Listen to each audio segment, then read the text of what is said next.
നേർച്ചയാണ്. അമ്മേ പരിശുദ്ധ അമ്മേ, അമ്മേ പരിശുദ്ധ ദൈവമാതാവേ, കൃപാസനത്തിലൂടെ ഞങ്ങൾക്കും ഞങ്ങളുടെ ദേശത്തിനും അമ്മ മധ്യസ്ഥം തേടി തന്ന എല്ലാ അനുഗ്രഹങ്ങൾക്കും കൃപകൾക്കും ഞങ്ങളിപ്പോൾ ഹൃദയം നിറഞ്ഞ നന്ദി പറയുന്നു. അമ്മേ പരിശുദ്ധമ്മേ ദൈവമാതാവേ, 2004 ഡിസംബർ 7 ഉച്ചകഴിഞ്ഞ് 2:30 കൃപാസനത്തിൽ സംഭവിച്ച അമ്മയുടെ പ്രത്യക്ഷപ്പെടലിനെ കുറിച്ച് തിരുസഭയ്ക്ക് സമർപ്പിച്ചിരിക്കുന്ന പഠനരേഖകളുടെ മേൽ സഭാത്മകമായ പഠനം ആരംഭിക്കുവാൻ ഞങ്ങൾ പ്രാർത്ഥിക്കുന്നു. അമ്മേ പരിശുദ്ധമേ, ഭൂസ്വർലോകങ്ങളുടെ രാജ്ഞിയായ അങ്ങേയ്ക്ക് ഭൗമസംരക്ഷണത്തിനായി പ്രപഞ്ചപ്രകൃതിയെ തന്നെ തിരുസഭ പ്രതിഷ്ഠിക്കുവാൻ ഈ പ്രത്യക്ഷീകരണം വഴി ഇടയാക്കണമേ. പരിശുദ്ധമേ, ജപമാല മാതാവേ, സകല കൃപാസനം പ്രാർത്ഥനയോടും ചേർത്ത് ഞങ്ങളിപ്പോൾ പ്രാർത്ഥിക്കുന്ന ഈ കുടുംബത്തിന്റെ പ്രത്യേക നിയോഗം പറ മക്കളെ.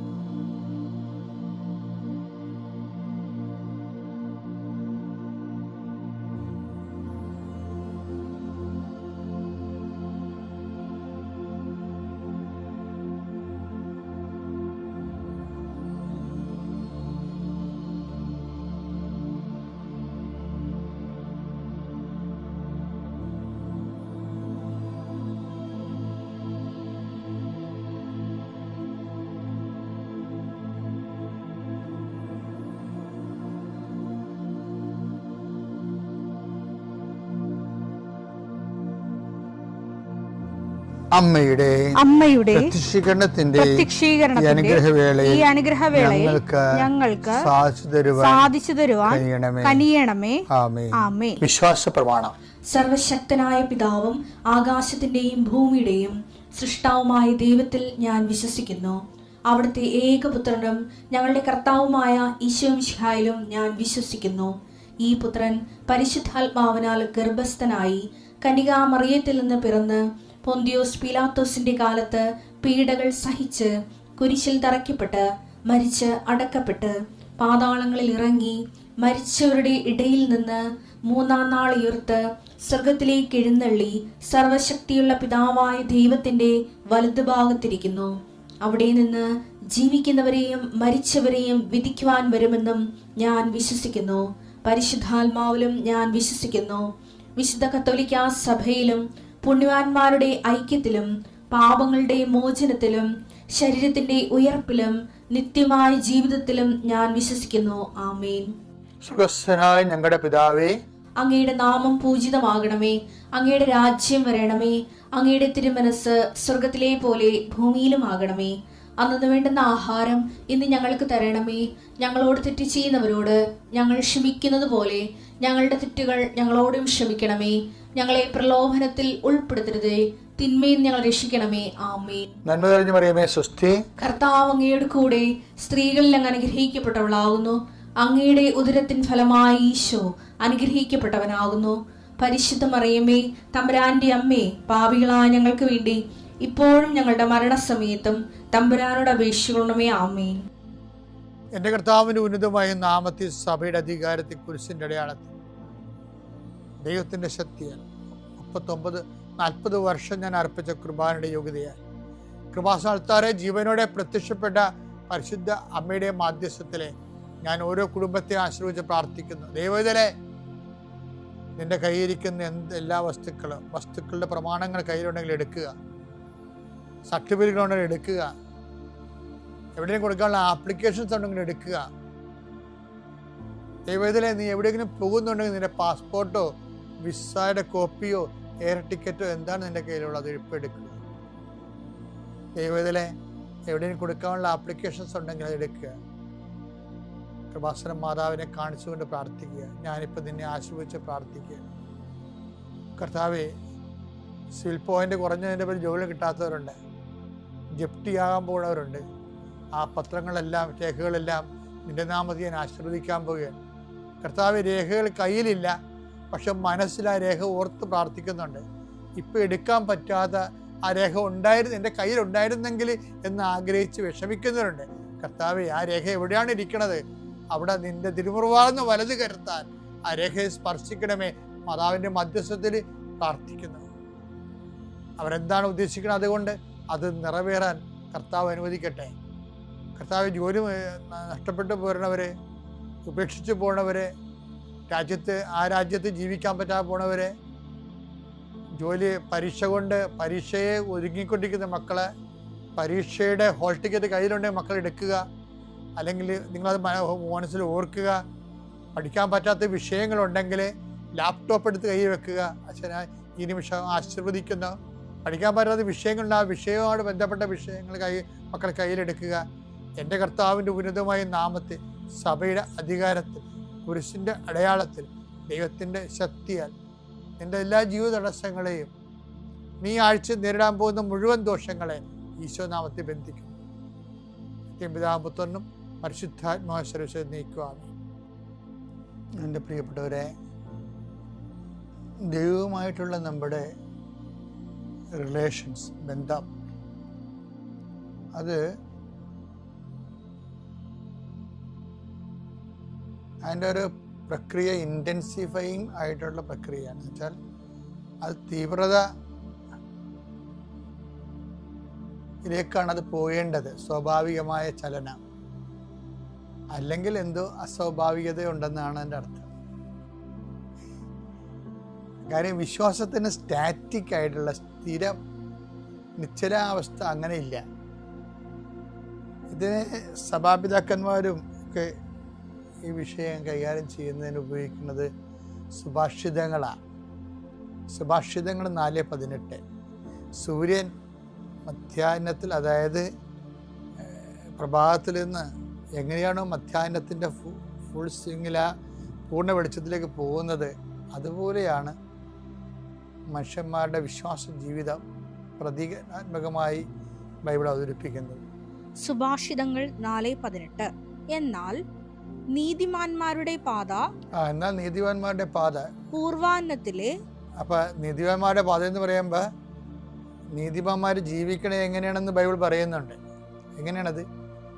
എൻ്റെ നീതിമാൻ വിശ്വാസം മൂലം ജീവിക്കും.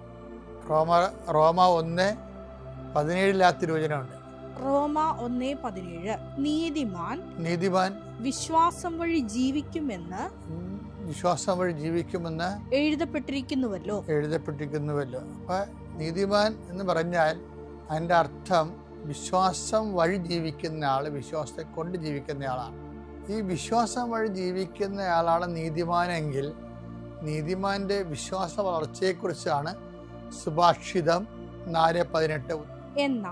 എന്നാൽ നീതിമാന്മാരുടെ പാത, അതായത് വിശ്വാസം വഴി ജീവിക്കുന്നവരുടെ പാത പൂർവാന്നത്തിലെ, അതായത് മോർണിംഗ് ടൈം വെയിൽ പോലെ പ്രകാശം വർദ്ധിപ്പിച്ചുകൊണ്ടിരിക്കുന്നതാണ്. ദുഷ്ടരുടെ മാർഗം പ്രകാശം വർദ്ധിപ്പിച്ചുകൊണ്ടിരിക്കുന്നതാണെന്ന് പറയുമ്പോൾ അതിൻ്റെ അർത്ഥം മധ്യാഹ്നത്തിൻ്റെ പൂർണ്ണതയിലേക്കാണ് അത് പോണത്. അപ്പം വിശ്വാസത്തിൻ്റെ സ്വാഭാവികമായ വളർച്ച എന്ന് പറയണത് ഈ പ്രഭാതത്തിൽ നിന്ന് മധ്യാഹ്നത്തിലേക്ക് സൂര്യൻ എങ്ങനെയാണ് വെളിച്ചം കൂടുന്നത് അതുപോലെ കൂടിക്കൊണ്ടേ വരേണ്ടതാണ്. ഇൻ കേസ് അങ്ങനെ ഒരു പ്രക്രിയ നടക്കുന്നില്ല എന്നുണ്ടെങ്കിൽ, വിശ്വാസത്തിന് വളർച്ച സംഭവിക്കുന്നില്ല എങ്കിൽ സ്വാഭാവികമായിട്ട് വരണത് വിശ്വാസത്തിന് തളർച്ചയാണ് സംഭവിക്കുന്നത്. വിശ്വാസം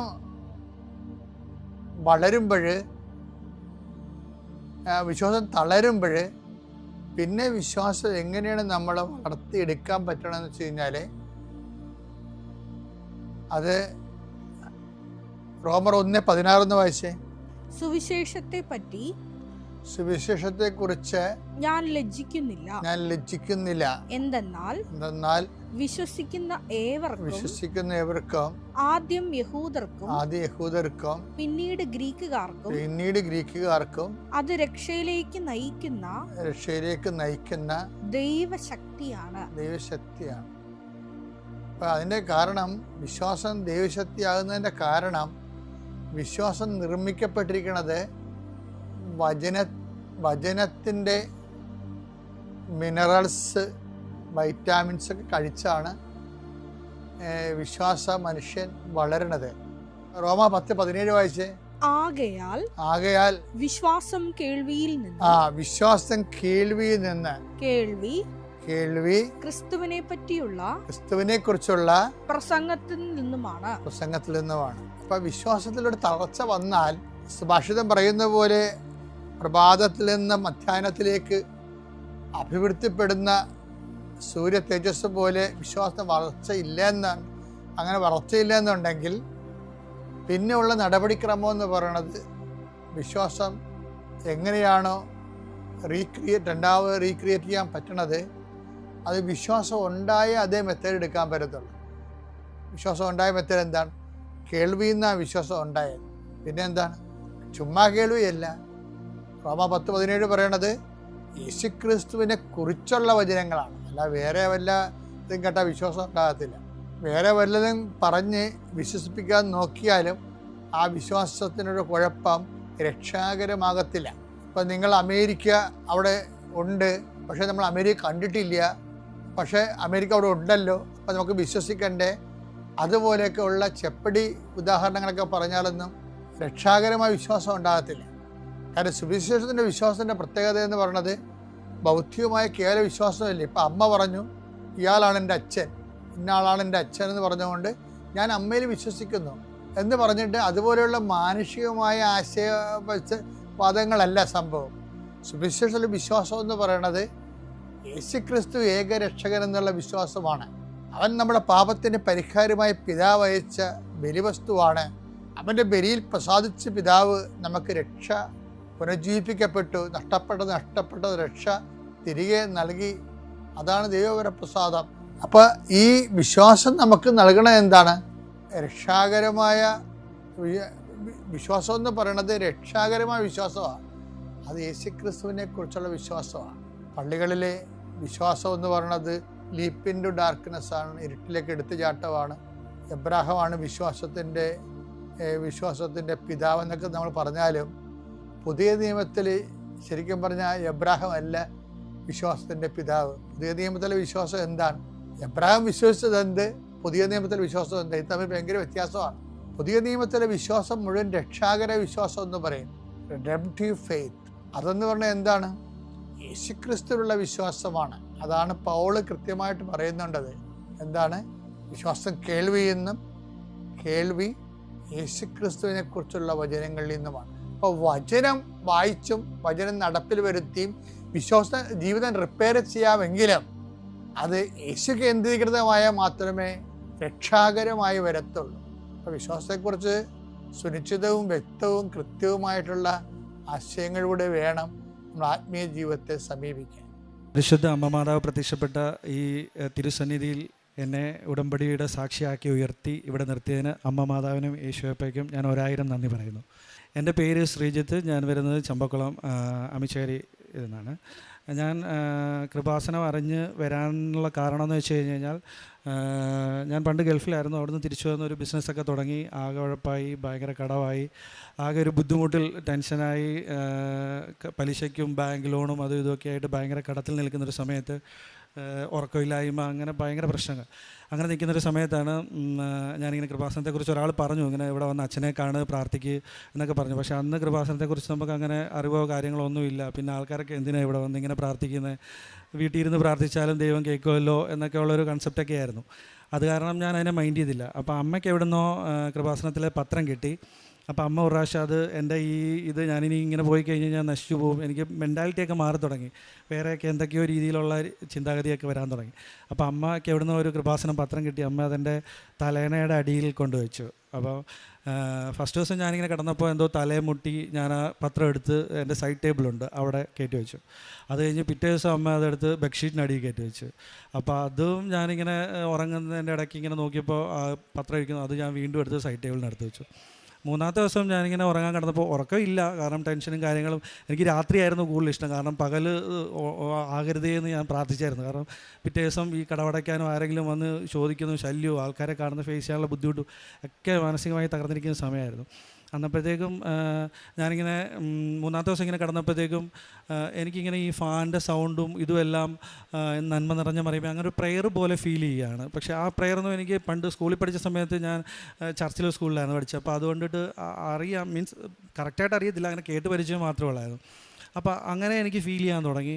അപ്പോൾ എനിക്കങ്ങനെ ഉറക്കമേ വരുന്നില്ല, ഈ സൗണ്ട് ഇങ്ങനെ കേട്ടുകൊണ്ടിരിക്കുന്നു, ഇങ്ങനെ പ്രാർത്ഥനയുടെ പോലെ. അപ്പോൾ ഞാൻ ഉറക്കം വരാൻ വേണ്ടി ഞാൻ ഈ പത്രം എടുത്ത് ഞാൻ സ്വന്തമായിട്ട് തലയണക്കടി കയറ്റി വെച്ചിട്ട് പിറ്റേ ദിവസം രാവിലെ അപ്പോൾ കിടന്ന് ഉറങ്ങി. അത് കഴിഞ്ഞ് പിറ്റേ ദിവസം രാവിലെ എൻ്റെ അമ്മയോട് പറഞ്ഞു ഞാൻ കൃപാസനത്തിൽ പോവാണ്. അങ്ങനെ ഇവിടെ വന്നപ്പോഴത്തേക്കും ഇവിടെ പരിചയമൊന്നുമില്ല. ഇവിടെ ചോദിച്ചപ്പോൾ ഉടമ്പടി എടുക്കണം, അങ്ങനെ കാര്യങ്ങൾ. അപ്പോൾ അന്ന് തിരക്കൊന്നും അധികം ഇല്ലായിരുന്നു. ഞാനങ്ങനെ ഫസ്റ്റ് ഉടമ്പടി എടുത്തപ്പോൾ ഈ ബുദ്ധിമുട്ടായ സമയത്ത് ഞാൻ കുറേ ജോലി നോക്കി. ഞാൻ പണ്ട് ഗൾഫിലുണ്ടായിരുന്നു, അവിടെ അന്വേഷിച്ചു. പിന്നെ പുറത്ത് മീൻസ് ഇവിടെ നാട്ടിൽ അന്വേഷിച്ചു. കുറേ ഫ്രണ്ട്സിൻ്റെ കെയർ ഓഫ് പറ്റാവുന്ന രീതിയിലെല്ലാം ജോലി അന്വേഷിച്ചുകൊണ്ടിരുന്നു. കാരണം എന്തെങ്കിലും പൈസ കിട്ടിക്കഴിഞ്ഞാൽ പിന്നെ ഇതിൻ്റെ അകത്തോട്ട് അടയ്ക്കാമല്ലോ എന്നുള്ള രീതി. അങ്ങനെ ഇരിക്കുമ്പോൾ ഈ ഉടമ്പടി എടുത്തപ്പോഴത്തേക്കും എനിക്കൊരു ജോലി കിട്ടി. ഉടമ്പടി എടുത്ത് കുറച്ച് കഴിഞ്ഞപ്പോൾ ഒരാഴ്ച കഴിഞ്ഞപ്പോഴത്തേക്കും ഒരു ജോലി കിട്ടി എറണാകുളത്ത്. പക്ഷേ ഞാൻ ഉടമ്പടി അത്ര എനിക്ക് അറിയില്ലായിരുന്നു. ഞാൻ ഭയങ്കര ഉഴപ്പായിരുന്നു, പ്രാർത്ഥനയും കാര്യങ്ങളൊന്നും ഇല്ലായിരുന്നു. അമ്മ പക്ഷേ ഈ ഉടമ്പടി പുസ്തകം വെച്ചിട്ട് പ്രാർത്ഥിക്കുമായിരുന്നു. എല്ലാ ദിവസവും രാവിലെ എഴുന്നേറ്റ് കറക്റ്റ് റെഗുലറായിട്ട് അമ്മ പ്രാർത്ഥിക്കും. ഞാൻ ആ കട്ടിലേക്ക് കിടന്ന് ഉറങ്ങും. എന്നിട്ട് അമ്മ ഈ കാശുരൂപം വെച്ച് പ്രാർത്ഥിച്ചിട്ട് തൈലം വെച്ച് എന്നെ കുരിശ് വരച്ചിട്ടൊക്കെ പോകും. ഞാൻ കിടന്ന് ഉറങ്ങും. അങ്ങനെ ആയിരുന്നപ്പോൾ ഒരു ജോലി കിട്ടി എറണാകുളത്ത്. അപ്പോൾ എറണാകുളത്ത് എപ്പോഴും ഇതിൻ്റെ ഫ്രണ്ടിൽ കൂടി ഇങ്ങനെ പോകണേ. അന്നപ്പോൾ ഇവിടെ കയറി ഞാൻ പ്രാർത്ഥിച്ചിട്ടൊക്കെയാണ് പോകണേ. പക്ഷേ എന്നാലും എനിക്കറിയാം ഞാൻ ഉഴപ്പായിരുന്നു, അത്ര പോരാ എന്നുള്ളത്. അപ്പോഴേക്കും ആ ഒരാഴ്ച കഴിഞ്ഞപ്പോഴത്തേക്ക് എനിക്ക് ആ ജോലി നഷ്ടമായി. അവരെന്നോട് പറഞ്ഞ റീസൺ ഇത് തന്നെ, നീ അത്ര പോരാ എന്നുള്ളത്. എന്താണെന്ന് എനിക്കും അറിയത്തില്ല. പക്ഷേ അത് വേറെ എന്തോ ഒരു കാര്യമാണ്. പക്ഷേ എന്നാലും ഈ എൻ്റെ മനസ്സിൽ തോന്നിയ സെയിം റീസൺ അവരും പറഞ്ഞു. ആ ജോലിയിൽ നിന്ന് ഞാൻ പോകുന്നു. അത് കഴിഞ്ഞപ്പോഴത്തേക്കും പിന്നെ കുറച്ചാളോടെ അങ്ങനെ പോയി. ഒരു 1.5 മാസം കൂടെ പകുതിയോളം അങ്ങനെ പോയി കഴിഞ്ഞപ്പോഴത്തേക്ക് അടുത്ത ഉടമ്പടി പുതുക്കാറായി. അപ്പോഴത്തേക്കും ഞാൻ വന്ന് വീണ്ടും പുതുക്കി കഴിഞ്ഞപ്പോഴത്തേക്കും എനിക്ക് തിരുവല്ലയിൽ ഒരു ജോലി കിട്ടി. അത് ഞാൻ പറഞ്ഞ ശമ്പളത്തിന് എനിക്ക് നല്ലൊരു ജോലി കിട്ടി. അന്നപ്പോഴത്തേക്കും അപ്പോൾ കുറച്ച് പൈസയൊക്കെ അഡ്ജസ്റ്റ് ചെയ്യാനോ അങ്ങനെയൊക്കെ കാര്യങ്ങളൊക്കെ സാധിച്ചു. അപ്പോൾ അവിടെ ഒരു ചാപ്പലുണ്ടായിരുന്നു.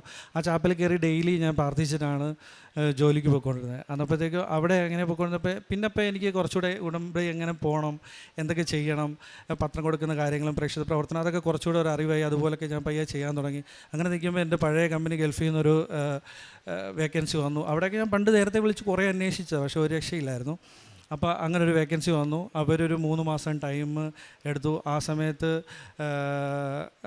ഇവിടെ വർക്ക് ചെയ്തുകൊണ്ടിരിക്കുക. അന്നപ്പോൾ അത് കഴിഞ്ഞ് പിന്നെ അവിടുത്തെ ജോലി. അപ്പോൾ ഞാൻ ഈ സമയത്ത് ഗൾഫിലേക്ക് കിട്ടാൻ വേണ്ടി എല്ലാ ദിവസവും പാസ്പോർട്ടിൻ്റെ ഫ്രണ്ടിലൊക്കെ ഈ കുരിശ് വരച്ച് അങ്ങനെയൊക്കെ പ്രാർത്ഥിക്കുമായിരുന്നു. അന്നപ്പോഴത്തേക്കും അങ്ങനെ എനിക്ക് ഗൾഫിൽ ജോലി കിട്ടി. ഗൾഫിലെത്തി കഴിഞ്ഞപ്പോഴത്തേക്കും ഗൾഫിലോട്ട് പോകാൻ അങ്ങനെ അധികം ബുദ്ധിമുട്ടൊന്നും ഇല്ലായിരുന്നു. അങ്ങനെ ഈ പ്രാർത്ഥനയിലായിരുന്നു. സെക്കൻഡ് ഉടമ്പടി പുതുക്കി ആ സമയത്ത് നിൽക്കുമ്പോഴത്തേക്ക് കുഴപ്പമൊന്നുമില്ലാണ്ട് ഞാൻ ഗൾഫിൽ കുഴപ്പമില്ലാണ്ട് ഇങ്ങനെ പോവുകയായിരുന്നു. അപ്പോൾ കടങ്ങളൊക്കെ കുറച്ച് വീട്ടാൻ സാധിച്ചു. അപ്പോഴേക്കും എനിക്കൊരു ജപ്തി നോട്ടീസ് പോലൊരു നോട്ടീസ് വന്നു. അപ്പോൾ അത് 2 lakh എന്തോ അടയ്ക്കണം, അല്ലെങ്കിൽ അവർ ലോണിൻ്റെ ഫുൾ എമൗണ്ട് പിടിച്ചിട്ട് അങ്ങനെയൊക്കെ ചെയ്യത്തോളം എന്നൊക്കെ പറഞ്ഞു, അല്ലെങ്കിൽ 2 lakh ഇപ്പോൾ അത്യാവശ്യമായിട്ട് അടയ്ക്കണം എന്ന് പറഞ്ഞിട്ടൊരു ജപ്തി നോട്ടീസ് വന്നു.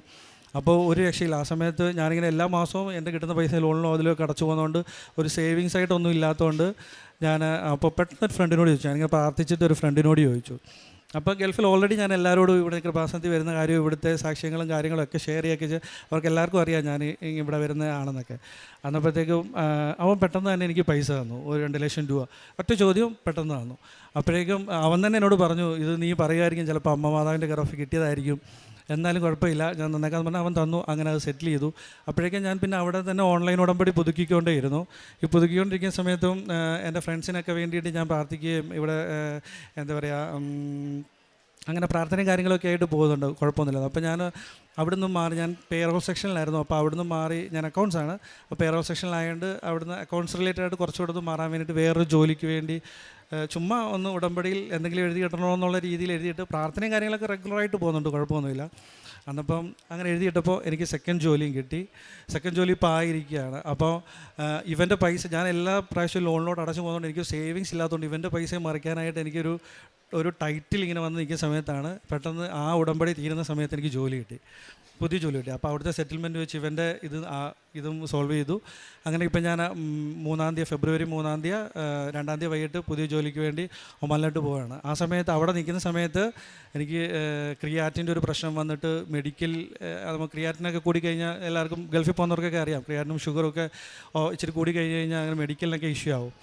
അപ്പം അതും ഞാൻ പ്രാർത്ഥനയിലൂടെ, അപ്പോൾ വേറെ മെഡിസിനോ ഒന്നും കഴിക്കാതെ ഞാൻ ആ ഉപ്പും തൈലവും മറ്റേ തേനും മാത്രം ഉപയോഗിച്ചിട്ട് അവിടെ തന്നെ വെച്ച് മെഡിക്കൽ എടുത്തു. പിന്നെ ഇവിടെ വന്നു കഴിഞ്ഞാൽ എന്തെങ്കിലും കിഡ്നി ഫംഗ്ഷൻ ടെസ്റ്റൊക്കെ എടുത്തു ഡോക്ടറെ കണ്ടിട്ട്.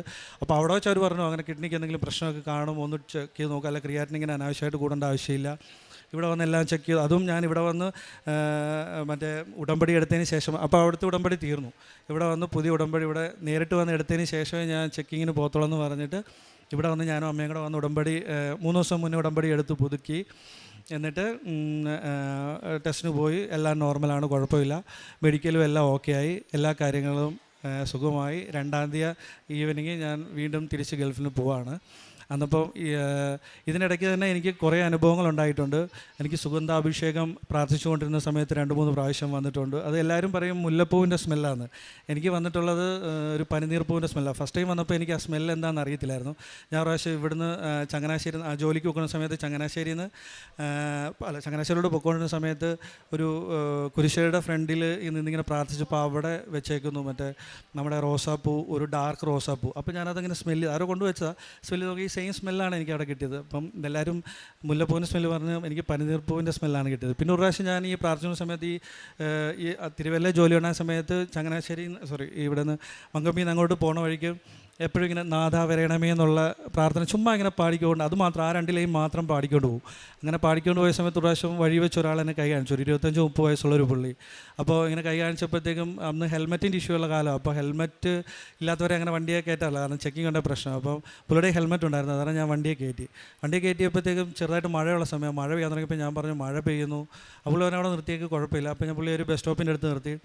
അപ്പം അത് കഴിഞ്ഞിട്ട് എനിക്ക് ജോലിക്ക് പോകുന്നതുകൊണ്ട് ഞാൻ കോട്ടൊക്കെ ബാഗിനകത്ത് കരുതിയിട്ടാണ് വന്നത്. അപ്പം ഞാൻ കോട്ടിട്ടു പുള്ളി പറഞ്ഞു ഞാനും പുറകെ കയറിക്കോട്ടെ, ഞാനും കൂടെ വന്നോട്ടേന്ന് ചോദിച്ചു. അപ്പോൾ ഞാൻ പറഞ്ഞു വന്നു, പക്ഷെ നനയുമോ, ചെറിയ മഴയേ ഉള്ളൂ, അങ്ങനെ വലിയ മഴയില്ല. അപ്പോൾ കുഴപ്പമില്ല, ഞാൻ പുറകെ ഇരുന്നോളാം. അന്നപ്പോഴത്തേക്ക് പുള്ളി എൻ്റെ പുറകെ കയറി. അപ്പോൾ എൻ്റെ ബുള്ളറ്റിൻ്റെ റൈറ്റ് സൈഡിലെ മറ്റേ ഫുഡ് റെസ്റ്റിങ്ങിന് ഒടിഞ്ഞ് കിടക്കുമായിരുന്നു. അപ്പോൾ അത് പുള്ളിയുടെ കാല് പൊള്ളുന്നുണ്ടോ ഞാനിങ്ങനെ തിരിഞ്ഞ് നോക്കിയാൽ പുള്ളി ഇങ്ങനെ ഒതുങ്ങി പയ്യെ ഇരിപ്പുണ്ട്. അങ്ങനെ ഞാനിങ്ങനെ പൊയ്ക്കൊണ്ടിരിക്കുമ്പോഴത്തേക്ക് എനിക്കൊരു വെയ്റ്റ്ലെസ്, വണ്ടിയിൽ ഒരാൾ കയറിയ പോലൊരു ഫീല് തോന്നില്ല, വെയ്റ്റ്ലെസ് ആയിട്ട് തോന്നുന്നു. അന്നപ്പോഴത്തേക്കും ഞാൻ അപ്പോൾ എൻ്റെ മനസ്സിന് തോന്നുന്നു നീ ഇപ്പോൾ ചങ്ങനാശ്ശേരി ചെല്ലുമ്പോൾ, അപ്പോൾ ഇയാൾ ചങ്ങനാശ്ശേരിയില്ല, ഞാൻ തിരുവല്ലയ്ക്ക് അങ്ങോട്ട് റൈറ്റിലോട്ട് തിരിയണം. അപ്പോൾ അവിടെ ചെല്ലുമ്പോൾ ഇയാളെ കണ്ടില്ലെങ്കിൽ നിൻ്റെ മാനസികാവസ്ഥ എന്തായിരിക്കും, ഇത് ഒരു ദൈവപുത്രനാണെങ്കിലോ എന്നൊക്കെ ഇങ്ങനെ ചുമ്മാ ഞാനിങ്ങനെ ചിന്തിക്കുക. പക്ഷേ ചങ്ങനാശ്ശേരി ചെന്നപ്പോൾ ഇയാൾ എൻ്റെ പുറയിലില്ല. ഞാൻ കുറേ ദൂരം, ഞാൻ പെട്ടെന്ന് വിറച്ചു, ഭയങ്കര ഇതായി. ഞാൻ കുറേ ദൂരം പുറകോട്ട് വണ്ടി ഓടിച്ചു വന്നു, കാരണം എങ്ങാനും വഴി വല്ലതും വീണാണോ, അങ്ങനെയൊന്നും കണ്ടില്ല. അങ്ങനെ ഒരു അനുഭവം എനിക്കുണ്ടായിട്ടുണ്ട്. പിന്നെ ഈ സുഗന്ധാഭിഷേകം ഞാനിവിടെ ഇങ്ങോട്ട് ഗൾഫിൽ നിന്ന് റിസൈൻ ചെയ്ത് തിരിച്ചു വരുന്നതിന് മുന്നേ ഇങ്ങനെ ഉറങ്ങി വെളുപ്പിനെ ഒരു 5 മണിയും കണ്ടായപ്പോഴത്തേക്കും ഈ സെയിം സുഗന്ധം, അത് ഉറക്കത്തിലാണ്, ഈ സ്മെല്ല് കറക്റ്റ് ഭയങ്കരമായിട്ട് ഫീൽ ചെയ്ത് കിട്ടുന്നു. അപ്പോഴത്തേക്കും ഞാനിങ്ങനെ ഉണർന്ന് നോക്കുമ്പോൾ ഉണർന്നല്ല, ഉറക്കത്തിൽ തന്നെ എൻ്റെ കയ്യിൽ ഒരു ലേഡി പിടിച്ചിട്ടുണ്ട്. അപ്പോൾ എൻ്റെ കൂടെ 2 ഫ്രണ്ട്സുണ്ട്, അവർക്കും സ്മെല്ല് കിട്ടുന്നുണ്ട്. പക്ഷേ എന്നെ ഇവർ പിടിച്ച്, അപ്പോൾ ഞാനവിടെ ഒരു മാതാവിൻ്റെയും യേശുവിൻ്റെ രൂപം വെച്ചിട്ടുണ്ട്. അപ്പോൾ അതിൻ്റെ മേലായിട്ട് തിരുവോസ്തിയിൽ ഇങ്ങനെ യേശുവിൻ്റെ ഒരു റിയൽ ഫേസ് പോലെ, നിങ്ങൾ ഗൂഗിളിൽ അടിച്ചു നോക്കിയാൽ കാണാമായിരിക്കും, റിയൽ ഫേസ് ഓഫ് ജീസസ് എന്ന് അടിച്ചു നോക്കി കഴിഞ്ഞാൽ കാണാം. അപ്പോൾ ആ രൂപം, ആ ഫേസ് മാത്രം എനിക്കിങ്ങനെ അതിൻ്റെ അകത്ത് കാണുന്നുണ്ടായിരുന്നു. അപ്പോൾ എൻ്റെ കയ്യിലൊരു ലേഡി പിടിച്ചിട്ടുണ്ടായിരുന്നു. അപ്പോൾ ഞാൻ വീണ്ടും ജസ്റ്റ് ഒന്ന് പ്രാർത്ഥിച്ചിട്ട് കിടന്നു. പക്ഷേ കിടന്നപ്പോഴത്താണ് ഞാനത്തെ എന്നെ വിളിച്ച് കാണിച്ച ഒരു ലേഡിയുടെ കൈ ഞാൻ കണ്ടു. അപ്പോൾ അത് അമ്മമാതാവായിരിക്കും, കാരണം എൻ്റെ കൂടെ ഉണ്ടായിരുന്ന 2 ഫ്രണ്ട്സിന് കാണാൻ പറ്റിയിട്ടില്ല, ഞാൻ മാത്രമേ കണ്ടുള്ളൂ. അപ്പോഴത്തേക്കും ഞാൻ പിന്നെ കുളിച്ച് 5 മണിക്ക് എഴുന്നേറ്റ് കുളിച്ച് ഇതെല്ലാം ഞാൻ പ്രെയർ ഫുള്ള് കംപ്ലീറ്റ് ചെയ്തിട്ട് കിടന്നുറങ്ങി. പിന്നെ എൻ്റെ സുഹൃത്തുക്കൾക്ക് വേണ്ടി രോഗസൗഖ്യത്തിന് വേണ്ടിയൊക്കെ ഞാൻ പ്രാർത്ഥിച്ചിട്ടുണ്ട്. അവർക്ക് നമ്മൾ അന്യമതസ്ഥരാണ്, പക്ഷേ എന്നാലും കുരിശൊക്കെ വരച്ചിട്ട് അവരുടെ രോഗസൗഖ്യം മാറിയിട്ടുണ്ട്. ഇവിടെ ക്യാൻഡിൽ പ്രയർ റിക്വസ്റ്റ് ഇട്ട് കുറേ പേർക്ക് ജോലി പോകാൻ പോയ കേസുകൾ മാറിപ്പോയ കേസും അങ്ങനെയൊക്കെയുണ്ട്. പിന്നെ എൻ്റെ ഈ അസുഖത്തിൻ്റെ കേസിലെല്ലാം വന്നപ്പോഴേക്ക് ഞാൻ ഉപ്പ് മാത്രമേ യൂസ് ചെയ്തിട്ടുള്ളൂ, കാരണം അവരോട് പറഞ്ഞു കിഡ്നിയുടെ വല്ല പ്രശ്നം കൊണ്ടായിരിക്കും, അത് കാരണം മെഡിസിൻ കഴിച്ച് കഴിഞ്ഞാൽ പിന്നെയും ഇതാവും.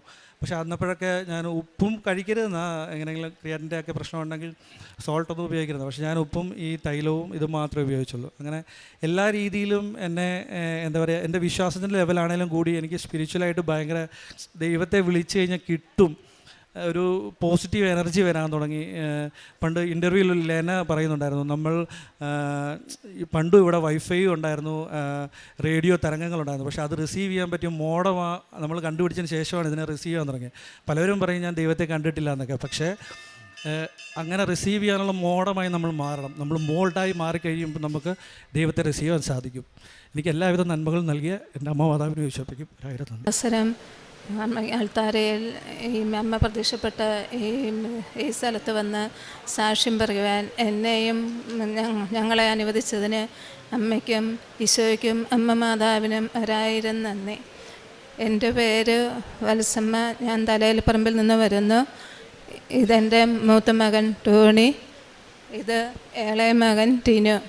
ഞാൻ 2018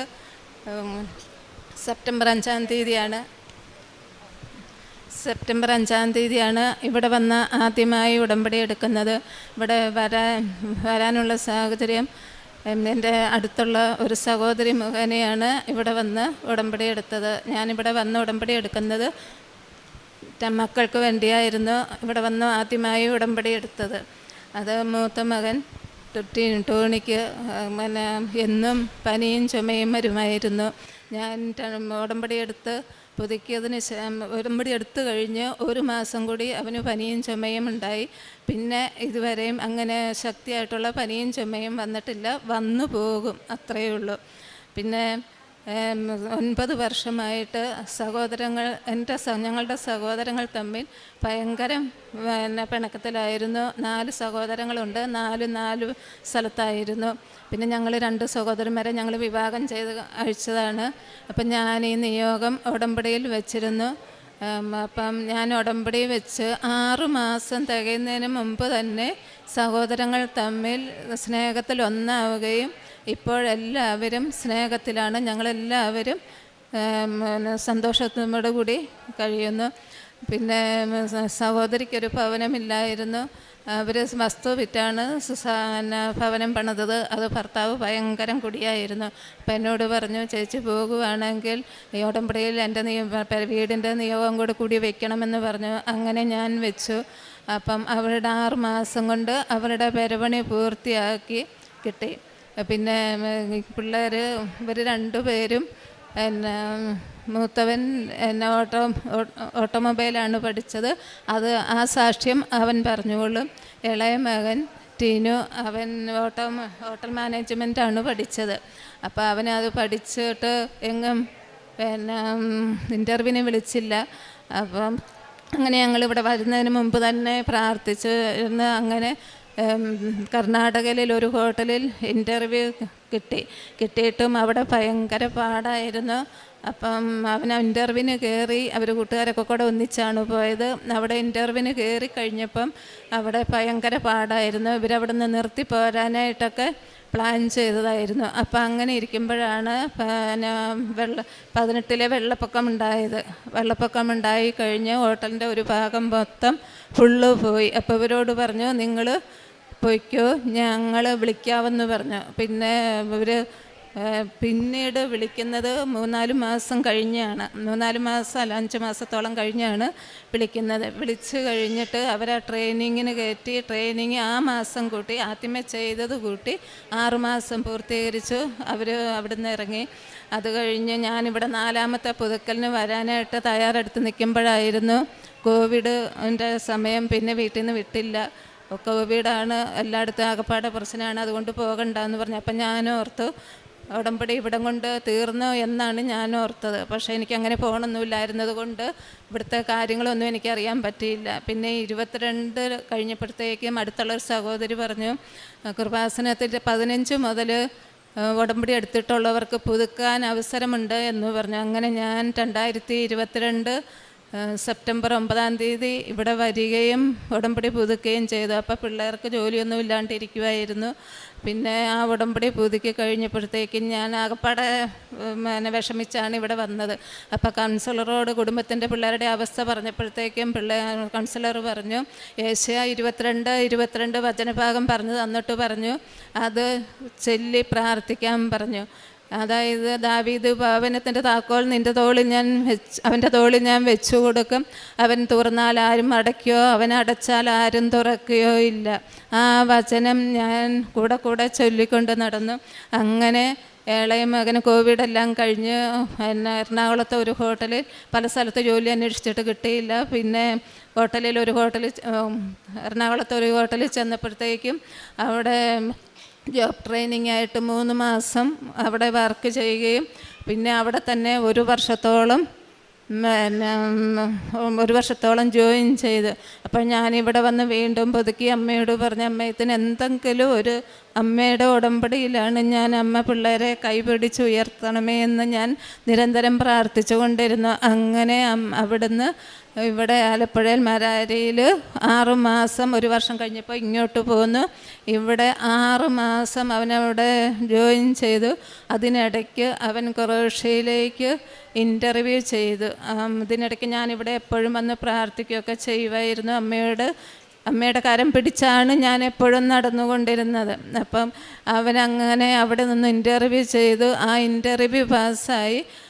കഴിഞ്ഞ ജൂൺ 22 ഇവിടെ നിന്നും അവൻ ക്രൊയേഷ്യയിലേക്ക് പോയി. അവിടെ ചെന്ന് കഴിഞ്ഞിട്ട് അവിടെ കിട്ടിയ സ്ഥലം ഭയങ്കര പാടുള്ള സ്ഥലമായിരുന്നു. അവൻ ഒരുപാട് ടൗണ് കഴിഞ്ഞ് ഒരുപാട് ദൂരം താണ്ടിയാണ് ഒരു ദിവസം യാത്ര എത്തിയാറ്റ്, അതായത് കാടും മലയെല്ലാം കടന്നു പോകണം. അങ്ങനത്തെ ഒരവസ്ഥയിലാണ് അവൻ അവിടെ ചെന്നുപെട്ടത്. അവനാകപ്പാടെ ബുദ്ധിമുട്ടായിരുന്നു. എങ്കിലും അവിടെ 4 മാസമേ വർക്ക് ചെയ്തേണ്ടി വന്നുള്ളൂ. അത് കഴിഞ്ഞപ്പോൾ സീസൺ വർക്ക് കഴിഞ്ഞു. അതവരവിടെ അടച്ചു. പിന്നെ അവർക്ക് ജോലിയില്ലാതെ അവൻ ഏജൻസി അവിടെ നിന്ന് തിരിച്ച് ഇവരുടെ ഏജൻസിയുടെ റൂമിൽ കൊണ്ടുവന്നാക്കി.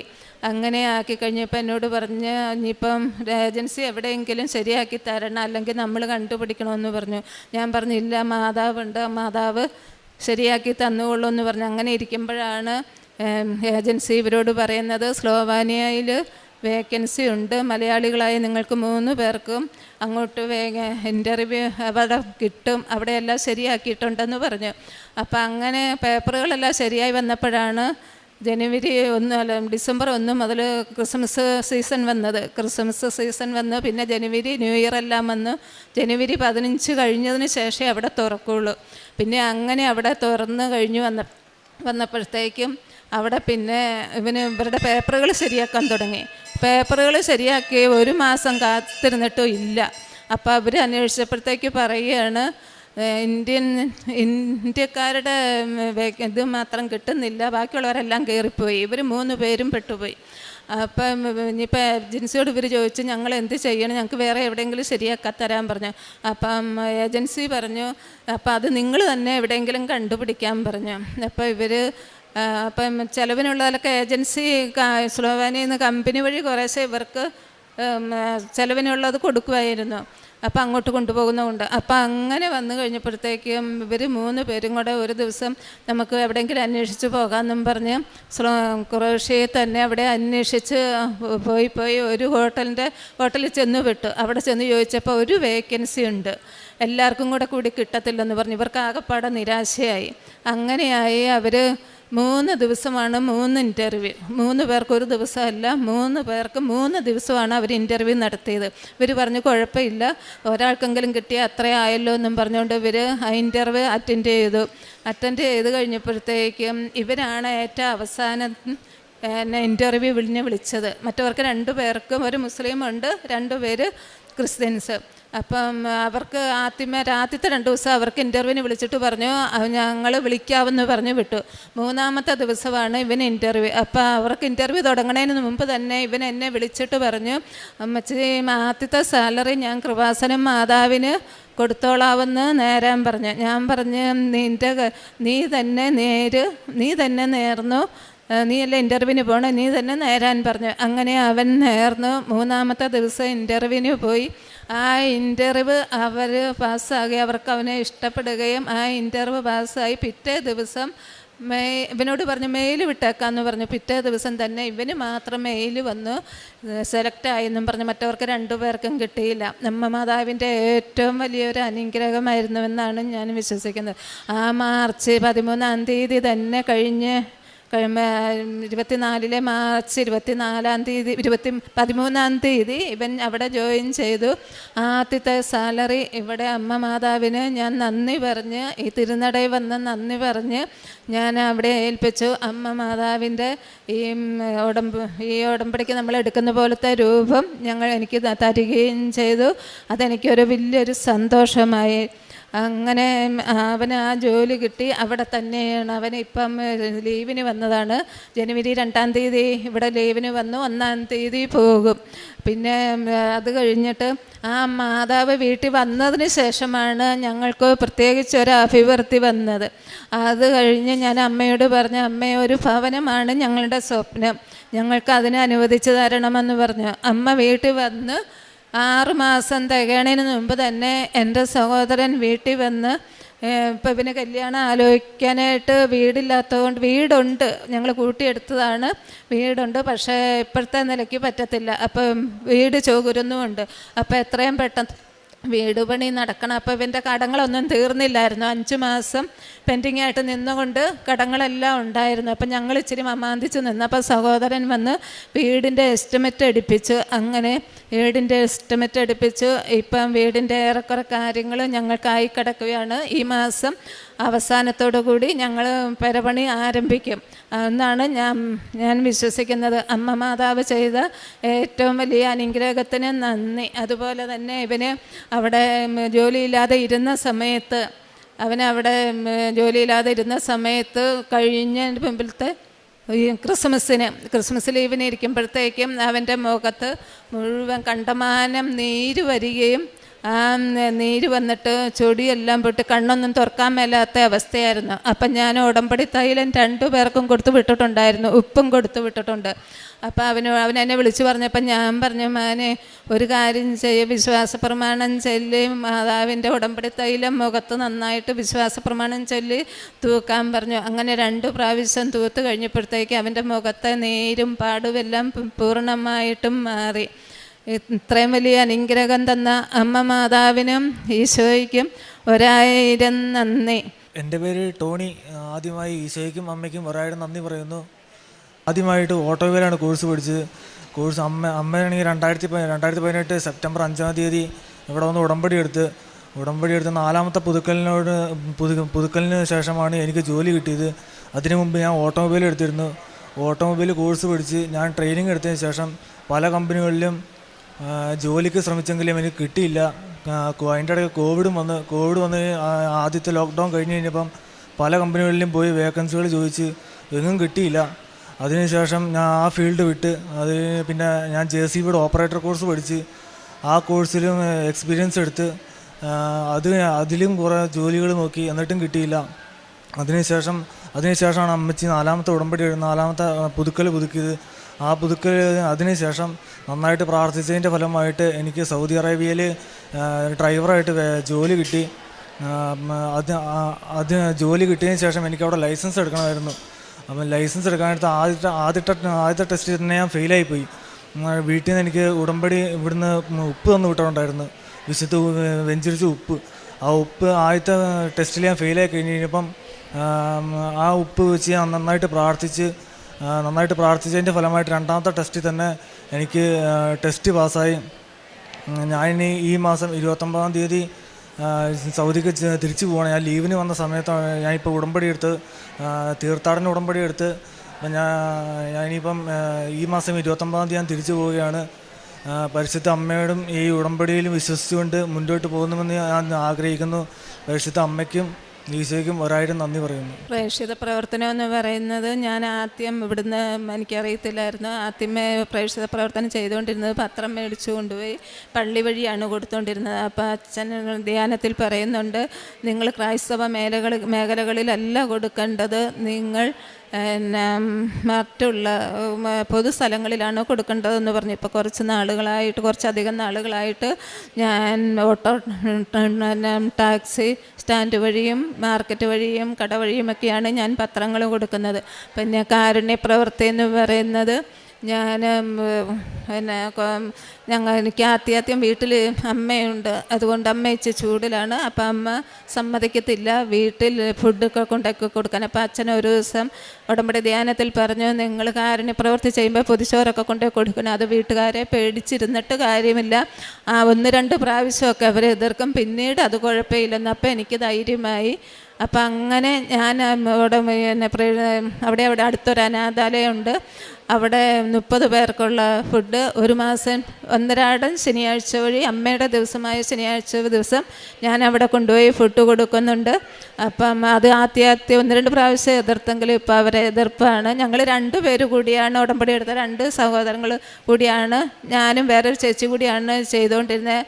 1-2 പ്രാവശ്യം ആയപ്പോൾ ആ ചേച്ചി അതിൽ നിന്ന് പിന്മാറി. ഇപ്പോൾ 1.5-2 വർഷമാകാറായി ഞാൻ തന്നെയാണ് ഈ 30 പേർക്കുള്ള ഫുഡ് കൊണ്ടുപോയി കൊടുക്കുന്നത്. അത് ഇവർ സപ്പോർട്ടുണ്ട്, ഇവർ അവിടെ നിന്ന് പൈസ അയച്ചു തരികയൊക്കെ ചെയ്യും. പിന്നെ അതില്ലാതെ കണ്ട് എന്നാൽ കഴിയും വണ്ണം എല്ലാ സഹായങ്ങളും അവരാവശ്യക്കാർ വന്ന് ചോദിച്ചാൽ ഞാൻ ഉപേക്ഷിക്കത്തില്ല. എന്തെങ്കിലും ആവശ്യക്കാരെ കണ്ട ഞാൻ അവർക്ക് പറ്റുന്ന സഹായങ്ങളൊക്കെ ചെയ്തു കൊടുക്കും. ഇത്രയും വലിയ അനുഗ്രഹം തന്ന ഈശോയ്ക്കും അമ്മ മാതാവിനും കോടാനുകോടി. ആദ്യമായിട്ട് ഇങ്ങനെ ഒരു ആൾത്താരയുടെ മുമ്പിൽ, കൃപാസന മാതാവിൻ്റെ മുമ്പിൽ ആയിരക്കണക്കിന് സാക്ഷ്യങ്ങൾ പറഞ്ഞ ഈ ഒരു വേദിയിൽ എൻ്റെ ഒരു സാക്ഷ്യം പറയാൻ ലഭിച്ച കൃപയ്ക്ക് വേണ്ടി ദൈവത്തിന് നന്ദി പറയുന്നു, പരിശുദ്ധ മാതാവിനും നന്ദി പറയുന്നു, ഈശോയ്ക്ക് നന്ദി പറയുന്നു. ഞങ്ങൾ വരുന്നത് ചെന്നൈയിൽ നിന്നാണ്. ചെന്നൈയിൽ എൻ്റെ പേര് തോമസ്, ഇത് എൻ്റെ ഭാര്യ ലിസിയാണ്.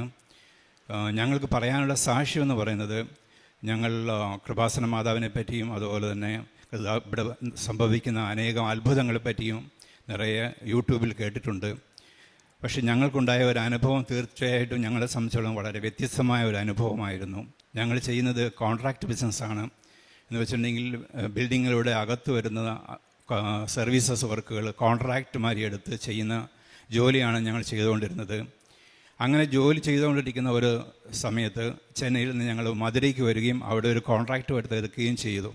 സാധാരണഗതിയിൽ നമുക്ക് വന്ന് പേയ്മെൻറ്റുകൾ അവർ വന്നിട്ട് പാർട്ട് പേയ്മെൻറ്റുകളായിട്ട് അല്ലെങ്കിൽ റണ്ണിങ് ബിൽ എന്ന് പറയും, അതുപോലെയാണ് തന്നുകൊണ്ടിരുന്നത്. പ്രോജക്റ്റ് തീരുന്ന സമയമായപ്പോഴത്തേക്കും പേയ്മെൻറ്റുകൾ അവരുടെ ഭാഗത്തു നിന്ന് വലിയ ഡിലേ ആയി. അവർക്കാണെങ്കിൽ അവരുടെ പ്രോജക്റ്റ് തീർത്തു കൊടുക്കണം എന്നുള്ള ഒരു കാര്യം മാത്രമേ ഉണ്ടായിരുന്നുള്ളൂ. പ്രോജക്റ്റ് തീരുകയും നമ്മളോട് തരാനുള്ള പൈസ അവിടെ തന്നെ നിന്നു പോവുകയും ചെയ്തു. അത് ഞങ്ങളെ സംബന്ധിച്ചിടത്തോളം വലിയൊരു പ്രശ്നമായിരുന്നു. കാരണം മുന്നോട്ടുള്ള പ്രോജക്റ്റുകൾക്കെല്ലാം ഇത് ബാധിക്കുമായിരുന്നു. ഫണ്ടിൻ്റെ ഒരു പ്രശ്നം ഒരു വലിയ പ്രശ്നമായിട്ട് തന്നെ ഇരുന്നു. അങ്ങനെ ഇരിക്കുന്ന അവസ്ഥയിലാണ് ഞങ്ങൾ വന്നിട്ട് കൃപാസന മാതാപിതാക്കൾ കേൾക്കുന്നതും ഓൺലൈനായിട്ട് തന്നെ ചെന്നൈയിൽ നിന്ന് ഞങ്ങൾ വന്നിട്ട് ഉടമ്പടി എടുത്ത് പ്രാർത്ഥിക്കാൻ തുടങ്ങി. 3 മാസം കഴിഞ്ഞപ്പോൾ ഞങ്ങൾ നേരിട്ട് ഇവിടെ വരികയും ഇവിടുന്ന് വന്ന് തീർത്ഥാടന ഉടമ്പടി എടുക്കുകയും മാതാവിനോട് പ്രത്യേകം പ്രാർത്ഥിക്കുകയും ചെയ്തു. അതിനുശേഷം ഇവിടുന്ന് ഉടമ്പടി എടുത്ത് ഏകദേശം 1 മാസത്തിനകം, ഏകദേശം 1 വർഷമായിട്ട് ഞങ്ങൾ വന്നിട്ട് ഈ പൈസയ്ക്ക് വേണ്ടി വളരെ പറ്റുന്ന രീതിയിൽ ശ്രമിച്ചുവെങ്കിലും ഇവിടുന്ന് ഉടമ്പടി എടുത്ത് ഏകദേശം 1 മാസത്തിനകത്ത് തന്നെ വളരെ ചുരുങ്ങിയ സമയങ്ങളോട് തന്നെ ഞങ്ങൾക്ക് വന്ന് ക്ലയൻറ്റിൻ്റെ ഭാഗത്തു നിന്ന് ഒരു ഫോൺ വരികയും അവിടുന്ന് ഞങ്ങളെ ഒരു ഡിസ്കഷന് വിളിക്കുകയും ചെയ്തു. ആ ഡിസ്കഷൻ നമ്മൾ ഉടനെ പോവുകയും അവിടുന്ന് വന്നിട്ട് അനുകൂലമായ ഒരു മറുപടി തരികയും ചെയ്തു. കുറച്ച് ദിവസങ്ങൾക്ക് തന്നെ ഞങ്ങൾക്ക് തരാനുള്ള പൈസ മുഴുവൻ അവർ വന്ന് നമ്മുടെ ബാങ്കിലേക്ക് ക്രെഡിറ്റ് ചെയ്യുകയും ചെയ്തു. ഇത് ഞങ്ങളെ സംബന്ധിച്ചിടത്തോളം വലിയ ഒരു അനുഗ്രഹമായിരുന്നു. അതുപോലെ തന്നെ അടുത്തൊരു സാക്ഷ്യം എന്ന് പറയുന്നത്, ഏകദേശം ഒരു 4-5 മാസങ്ങൾ മുമ്പ് ഞങ്ങൾക്ക് GST എന്നൊരു നോട്ടീസ് വന്നിരുന്നു. ഈ നോട്ടീസിൽ വലിയൊരു തുകയായിരുന്നു പറഞ്ഞിരുന്നത്. അതിന് നമ്മൾ റിപ്ലൈ ഒക്കെ കൊടുത്തിരുന്നു. ഞങ്ങൾ കഴിഞ്ഞ പ്രാവശ്യം ഇവിടെ വന്ന് ഉടമ്പടി പുതുക്കാൻ വന്ന സമയത്ത് ഈ ഒരു നിയോഗമായിട്ട് വെച്ചിരുന്നു, ഈ GST പ്രശ്നത്തിൽ നിന്ന് അതിനുള്ള കാര്യങ്ങളൊന്ന് കുറച്ചൊന്ന് ലഘൂകരിച്ച് തരണമെന്നത്. കുറച്ച് ദിവസങ്ങൾക്ക് ശേഷം തന്നെ നമുക്ക് ആ GST അവർ പറയുന്ന എമൗണ്ടിൽ വളരെ ചെറിയ ഒരു എമൗണ്ടായിട്ട് ഏകദേശം 50% ആ എമൗണ്ട് കുറയ്ക്കുകയും ഞങ്ങൾക്ക് അതിനനുസരിച്ച് ഒരു സെറ്റിൽമെൻറ്റ് വരികയും ചെയ്തു. മൂന്നാമത്തെ ഒരു കാര്യം എൻ്റെ വൈഫിനാണ് പറയാനുള്ളത്. അവളുടെ കണ്ണിന് ഒരു തിമിരം വരികയും അതിന് ഡോക്ടറുടെ അടുത്ത് പോവുകയും അതിനെ സംബന്ധിച്ചുള്ള കാര്യമാണ്. അത് അവൾ തന്നെ പറയും. ആദ്യമായി ദൈവമാതാവിനും ഈശോയ്ക്കും 1000 നന്ദി. എനിക്ക് മാതാവ് ചെയ്യുന്ന ഒരു വലിയ അനുഗ്രഹത്തെപ്പറ്റി പറയാനാണ് ഞാൻ പോകുന്നത്. ഒരു ദിവസം പെട്ടെന്ന് എൻ്റെ വലത് കണ്ണിൻ്റെ കാഴ്ച നന്നായി മങ്ങിപ്പോവുകയും വായിക്കാൻ പറ്റുന്നില്ല, ശരിക്കും കാണാൻ പോലും പറ്റാത്തൊരവസ്ഥയായിപ്പോയി. അപ്പോൾ ഞങ്ങൾ പോയി ഒരു കണ്ണിൻ്റെ ഡോക്ടറെ കണ്ട് ചെക്കപ്പ് ചെയ്തു. ചെക്കപ്പ് ചെയ്ത് കഴിഞ്ഞപ്പോൾ ഡോക്ടർ പറഞ്ഞു കണ്ണിനകത്ത് തിമിരമാണ്, അതുകൊണ്ടാണ് കാഴ്ച കുറഞ്ഞു പോയത്, അതിൻ്റെ ഓപ്പറേഷൻ ചെയ്യണം. ഇപ്പം ഞാൻ കണ്ണാടിക്ക് എഴുതി തരാം, ഇപ്പോൾ കണ്ണാടി വയ്ക്കുക, 6 മാസം കഴിഞ്ഞ് വന്ന് ഓപ്പറേഷൻ ചെയ്യണമെന്ന് പറഞ്ഞു. അങ്ങനെ ഞങ്ങൾ തിരിച്ച് വീട്ടിൽ പോന്നു. അതിനുശേഷം 1 മാസം കഴിഞ്ഞാണ് ഞങ്ങളിവിടെ വന്ന് ഈ ഉടമ്പടി എടുക്കുന്നത്. ഉടമ്പടി എടുത്തതിന് ശേഷം വൈകുന്നേരം ഉടമ്പടി പ്രാർത്ഥന ചൊല്ലിക്കഴിഞ്ഞ് ആ വിശുദ്ധ ഉടമ്പടി തൈലം കൊണ്ട് കുരിശ് വരയ്ക്കുന്ന സമയത്ത് ഞാൻ എൻ്റെ ഈ കൺപോളകളിൽ ആ തൈലം വെച്ച് കുരിശ് വരച്ച് ഞാൻ മാതാവിനോട് പ്രാർത്ഥിക്കുമായിരുന്നു. ഇത് ഓപ്പറേഷൻ കൂടാതെ ഇതൊന്ന് മാറ്റി തരണമേ എന്ന് ഞാൻ മാതാവിനോട് പ്രാർത്ഥിക്കുമായിരുന്നു. അങ്ങനെ 3 ദിവസം ഞാൻ ആ തൈലം പുരട്ടി. അത് കഴിഞ്ഞപ്പോൾ എൻ്റെ ആ കണ്ണിൽ കൂടെ പെട്ടെന്ന് വെള്ളം വരാൻ തുടങ്ങി. 1-2 ദിവസം ശ്രദ്ധിച്ചു. അത് കഴിഞ്ഞപ്പോൾ അത് കൂടി വന്ന് നോൺ സ്റ്റോപ്പായിട്ട് വെള്ളം ഇങ്ങനെ വന്നുകൊണ്ടേയിരുന്നു. അപ്പോൾ ഞങ്ങൾ വീണ്ടും ഡോക്ടറെ കാണാൻ പോയി. അവിടെ ചെന്നപ്പോൾ ആ ഡോക്ടറെ കിട്ടിയില്ല. അതിനേക്കാൾ സീനിയറായ ഡോക്ടർ അവിടെ ഉണ്ടായിരുന്നു. അദ്ദേഹത്തെ കാണിച്ചു. അപ്പോൾ ചെക്കപ്പൊക്കെ ചെയ്തിട്ട് പറഞ്ഞു കണ്ണിൽ ചെറിയൊരു ഇൻഫെക്ഷനാണ്, അതിന് ഡ്രോപ്സ് ഒഴിച്ചാൽ മതി എന്നും പറഞ്ഞ് ഡ്രോപ്സിന് എഴുതി തന്നു. അപ്പോൾ ഞാൻ ഡോക്ടറോട് ചോദിച്ചു, ഡോക്ടർ എൻ്റെ കണ്ണിൽ തിമിരമുണ്ടോ? അപ്പോൾ ഡോക്ടർ പറഞ്ഞില്ല, തിമിരത്തിൻ്റെ ഒന്നും കാണുന്നില്ല, വിഷനൊക്കെ നോർമലാണെന്ന് പറഞ്ഞു. അപ്പോൾ ഇനി ഒരാഴ്ച കഴിഞ്ഞ് വന്ന് കാണിക്കാൻ പറഞ്ഞു. അപ്പോൾ എനിക്ക് ആകെ കൺഫ്യൂഷനായി. അന്ന് ഡോക്ടർ പറഞ്ഞു ഇതിന് കുഴപ്പമുണ്ടെന്ന്, ഇപ്പോൾ ഡോക്ടർ പറയുന്നത് കുഴപ്പമില്ല എന്ന്. ഞാൻ വിചാരിച്ചു ഏതായാലും ഒരാഴ്ച കഴിഞ്ഞ് വീണ്ടും ചെക്കപ്പിന് പോകണമല്ലോ. അപ്പോൾ ഒരാഴ്ച കഴിഞ്ഞപ്പോൾ ഒന്നുകൂടെ ഡോക്ടറോട് ചോദിക്കാമെന്ന് കരുതി. പിന്നെ വീണ്ടും ചെന്ന് ചെക്കപ്പ് ചെയ്തു. അപ്പോൾ ഡോക്ടർ പറഞ്ഞു കണ്ണിന് ഇപ്പോൾ കുഴപ്പമൊന്നുമില്ല, എല്ലാം ഓക്കെ ആയെന്ന് പറഞ്ഞു. അപ്പോൾ ഞാൻ ഡോക്ടറോട് ചോദിച്ചു, ഡോക്ടറെ എനിക്കൊരു കാര്യം പറയാനുണ്ട്, തെറ്റാണെങ്കിൽ എന്നോട് ക്ഷമിക്കണം, എൻ്റെ കണ്ണിൽ തിമിരം ഉണ്ടോ എന്ന് ചോദിച്ചു. അപ്പോൾ ഡോക്ടർ പറഞ്ഞു ഇല്ല, തിമിരമൊന്നും കാണുന്നില്ല, കണ്ണെല്ലാം നോർമലാണെന്ന് പറഞ്ഞു. അപ്പോൾ ഞാൻ പറഞ്ഞു കഴിഞ്ഞ മാസം ചെക്കപ്പ് ചെയ്തപ്പോൾ ഡോക്ടർ പറഞ്ഞു ഇങ്ങനെ കുഴപ്പമുണ്ട്, അതിന് ഓപ്പറേഷൻ ചെയ്യണമെന്നാണ് പറഞ്ഞത്, അതുകൊണ്ടാണ് ഞാൻ വീണ്ടും ചോദിക്കുന്നതെന്ന് പറഞ്ഞു. അപ്പോൾ ഡോക്ടർ പറഞ്ഞു ശരിയെങ്കിൽ ഞാൻ ഒന്നുകൂടെ ചെക്കപ്പ് ചെയ്യാമെന്നും പറഞ്ഞ് മെഷീനൊക്കെ എടുത്ത് വെച്ച് വീണ്ടും ചെക്കപ്പ് ചെയ്തു കഴിഞ്ഞപ്പോൾ എൻ്റെ കണ്ണിന് ഒരു കുഴപ്പവുമില്ല. ഡോക്ടർ പറഞ്ഞു കണ്ണിലൊരു കുഴപ്പവുമില്ല, ഒരു മരുന്നിൻ്റെ ഓപ്പറേഷൻ്റെ ആവശ്യമില്ല എന്ന് പറഞ്ഞു. അത് ദൈവമാതാവിൻ്റെ ഒരു വലിയൊരു അത്ഭുതമായിട്ടാണ് ഞാൻ കാണുന്നത്. അതിന് അമ്മയ്ക്ക് 1000 നന്ദി. അതുകൂടാതെ എനിക്ക് മറ്റൊന്ന് പറയാനുള്ളത്, ഞാൻ ഈ ചൊവ്വാഴ്ച ദിവസങ്ങളിൽ ഉടമ്പടി ധ്യാനം എല്ലാ ആഴ്ചയിലും ഓൺലൈനായിട്ട് കൂടുന്നൊരു വ്യക്തിയാണ്. അപ്പോൾ ഒരു ദിവസം ഇങ്ങനെ ധ്യാനം കഴിഞ്ഞ് അച്ഛൻ എല്ലാവർക്കും വേണ്ടി പ്രാർത്ഥിച്ചു. പ്രാർത്ഥന കഴിഞ്ഞപ്പോൾ അച്ഛൻ പറഞ്ഞു നീ ആരുടെയെങ്കിലും എന്തെങ്കിലും കാര്യം വിട്ടുപോയിട്ടുണ്ടെങ്കിൽ അത് മൗനമായിരുന്നു പ്രാർത്ഥിക്കാം, ഈ സമയം മാതാവും ഈശോയും ഈ ആൾത്താരിൽ എഴുന്നള്ളി നിൽക്കുന്ന സമയമാണ്, അതുകൊണ്ട് നമുക്ക് ആവശ്യമുള്ള കാര്യങ്ങൾ ഇപ്പോൾ മാതാവിനോട് പ്രാർത്ഥിക്കാൻ പറഞ്ഞു. അപ്പോൾ ഞങ്ങൾക്കൊരു സ്ഥലത്ത് നിന്ന് ഈ പണി ചെയ്ത് കൊടുത്ത ഒരു സ്ഥലത്ത് നിന്നും ഒരു 10 ലക്ഷം രൂപ കിട്ടാനുണ്ടായിരുന്നു. അത് 5-8 മാസങ്ങളായ പൈസയായിരുന്നു. അപ്പോൾ അന്ന് ഞാൻ ഇങ്ങനെ മാതാവിനോട് പ്രാർത്ഥിച്ചു, മാതാവേ ഞാൻ ഈ ധ്യാനത്തിൽ പങ്കെടുത്തത് മാതാവ് കണ്ടിട്ടുണ്ടെങ്കിൽ, എൻ്റെ ഈ പ്രാർത്ഥന മാതാവ് കേൾക്കുന്നുണ്ടെങ്കിൽ, മാതാവ് സഞ്ചാരി മാതാവാണല്ലോ, ഈ നിമിഷം മാതാവ് ആ ഓണറുടെ അടുത്ത് കടന്നു ചെന്ന് ഞങ്ങൾക്ക് ഈ പൈസ ഇന്ന് തന്നെ വാങ്ങിത്തരണം, ഇന്ന് വൈകുന്നേരത്തിന് മുൻപായി അവിടുന്ന് ഒരു ഫോൺ ഞങ്ങൾക്ക് വരണം. ഞാൻ മാതാവിനോട് ഇങ്ങനെ പ്രാർത്ഥിച്ചു. അങ്ങനെ 1:45 ധ്യാനം കഴിഞ്ഞു. അതിനുശേഷം 4 മണിയായപ്പോൾ അവിടെ നിന്ന് എൻ്റെ ഹസ്ബൻഡിന് ഫോൺ വന്നു, നിങ്ങൾ ഫ്രീ ആണെങ്കിൽ 1/2 മണിക്കൂറിനുള്ളിൽ എൻ്റെ ഓഫീസിൽ വരാമോ എന്ന് ചോദിച്ചു. അപ്പോൾ എൻ്റെ ഹസ്ബൻഡ് അവിടെ ചെന്നപ്പോൾ ആ ഓണർ ഈ പൈസയുമായിട്ട് വെയിറ്റ് ചെയ്യുകയായിരുന്നു. അപ്പോൾ തന്നെ ആ പൈസ മുഴുവനായും തന്ന് ഞങ്ങളെ മാതാവ് അനുഗ്രഹിച്ചു. ഇത് സഞ്ചാരി മാതാവ് ചെയ്ത ഒരു വലിയ അത്ഭുതമായിട്ടാണ് ഞാൻ കരുതുന്നത്. ഇതിനായി അമ്മയ്ക്കും ഉണ്ണീശോയ്ക്കും 1000 നന്ദി. അടുത്തായിട്ട് പറയാനുള്ളത് ഞങ്ങളുടെ പ്രേക്ഷിത ജീവിതം. ഇവിടുന്ന് ഉടമ്പടി എടുത്തതിന് ശേഷം ഞങ്ങൾ എന്തൊക്കെ ചെയ്തെന്നുള്ള കാര്യം. ഞങ്ങൾ ചെന്നൈ ജീവിക്കുന്നതുകൊണ്ട് തന്നെ ഞങ്ങൾ ഇവിടുന്ന് കൊണ്ടുപോകുന്ന കൃപാസന പത്രം വന്നിട്ട് 3 ലാംഗ്വേജിലാണ് ഞങ്ങൾ മേടിക്കാറ്. ഇംഗ്ലീഷും മേടിക്കും, തമിഴും മേടിക്കും, മലയാളം മേടിക്കും. ഇത് ഞങ്ങൾ എന്ത് ചെയ്യുക വെച്ചിട്ടുണ്ടെങ്കിൽ ഇംഗ്ലീഷ് സംസാരിക്കുന്ന ആൾക്കാർക്ക് ഇംഗ്ലീഷിലുള്ള ഇത് കൊടുക്കും, അതുപോലെ തന്നെ തമിഴും മലയാളം സംസാരിക്കുന്നവർക്ക് അത് ആ രീതിയിൽ കൊടുക്കും. ഞങ്ങൾ ഇവിടുന്ന് കൊണ്ടുപോയതിന് ശേഷം പത്രം തീർന്നു പോകുമ്പോൾ ഞങ്ങൾ പോസ്റ്റൽ വഴി പത്രം മേടിക്കുകയും അവിടെ വിതരണം ചെയ്യുകയും ചെയ്യും.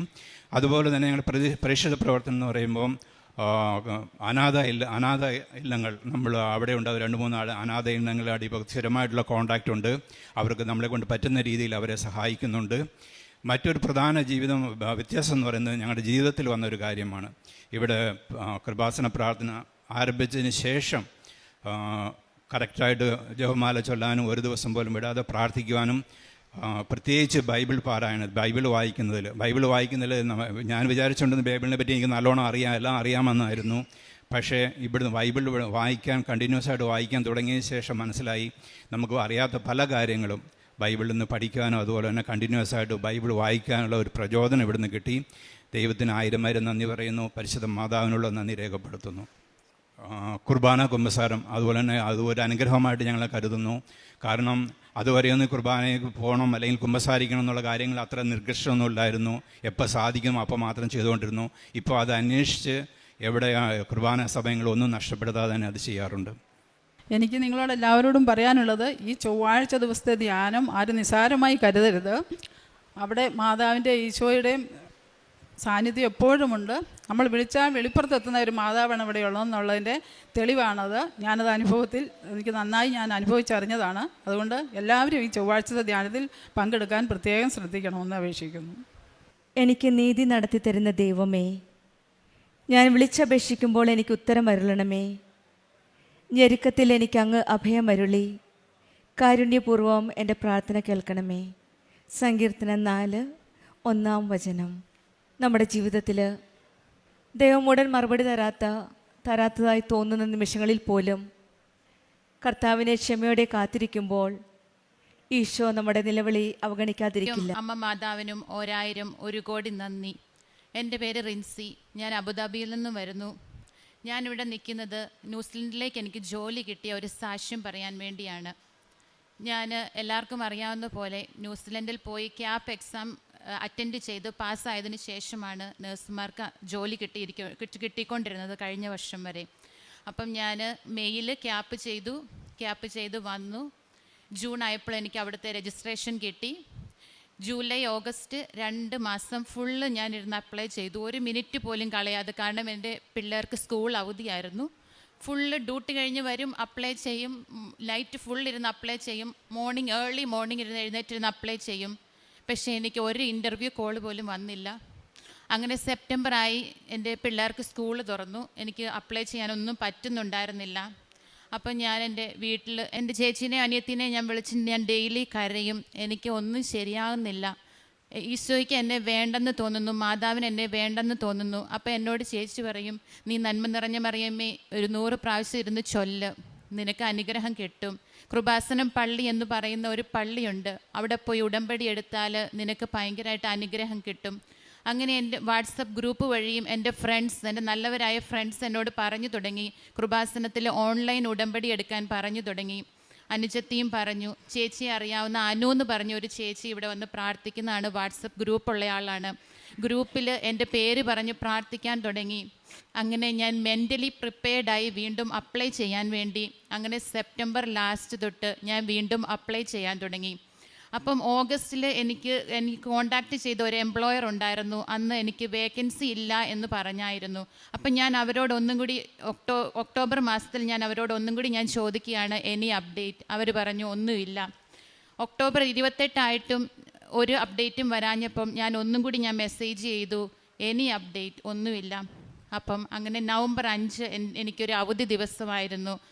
അപ്പം ഞാൻ നവംബർ 5 തീയതി ഞാൻ മാതാവിനോട് പ്രാർത്ഥിച്ചിട്ട് ഞാൻ എൻ്റെ ഇമെയിൽ തുറന്നപ്പോഴത്തേക്കിനും എനിക്ക് ഒരു ഇൻ്റർവ്യൂ അവിടെ നിന്ന് വന്ന് കിടക്കുകയാണ്. ആ സെയിം എംപ്ലോയറിന് തന്നെ, നിൻ്റെ CV ഞങ്ങൾക്ക് ഇഷ്ടപ്പെട്ടു, നീ എന്നാണ് ഇൻ്റർവ്യൂവിന് അവൈലബിൾ ആയിട്ടുള്ളതെന്ന്.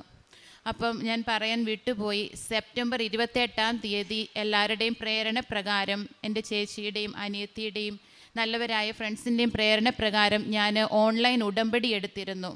മാതാവിനോട് പ്രാർത്ഥിക്കാനും തുടങ്ങിയിരുന്നു. അച്ഛൻ്റെ യൂട്യൂബ് സബ്സ്ക്രൈബ് ചെയ്ത് എല്ലാ ദിവസവും ഞാൻ യൂട്യൂബിൽ രാവിലത്തെ ഡെയിലി ബ്രെഡ് കൂടുമായിരുന്നു.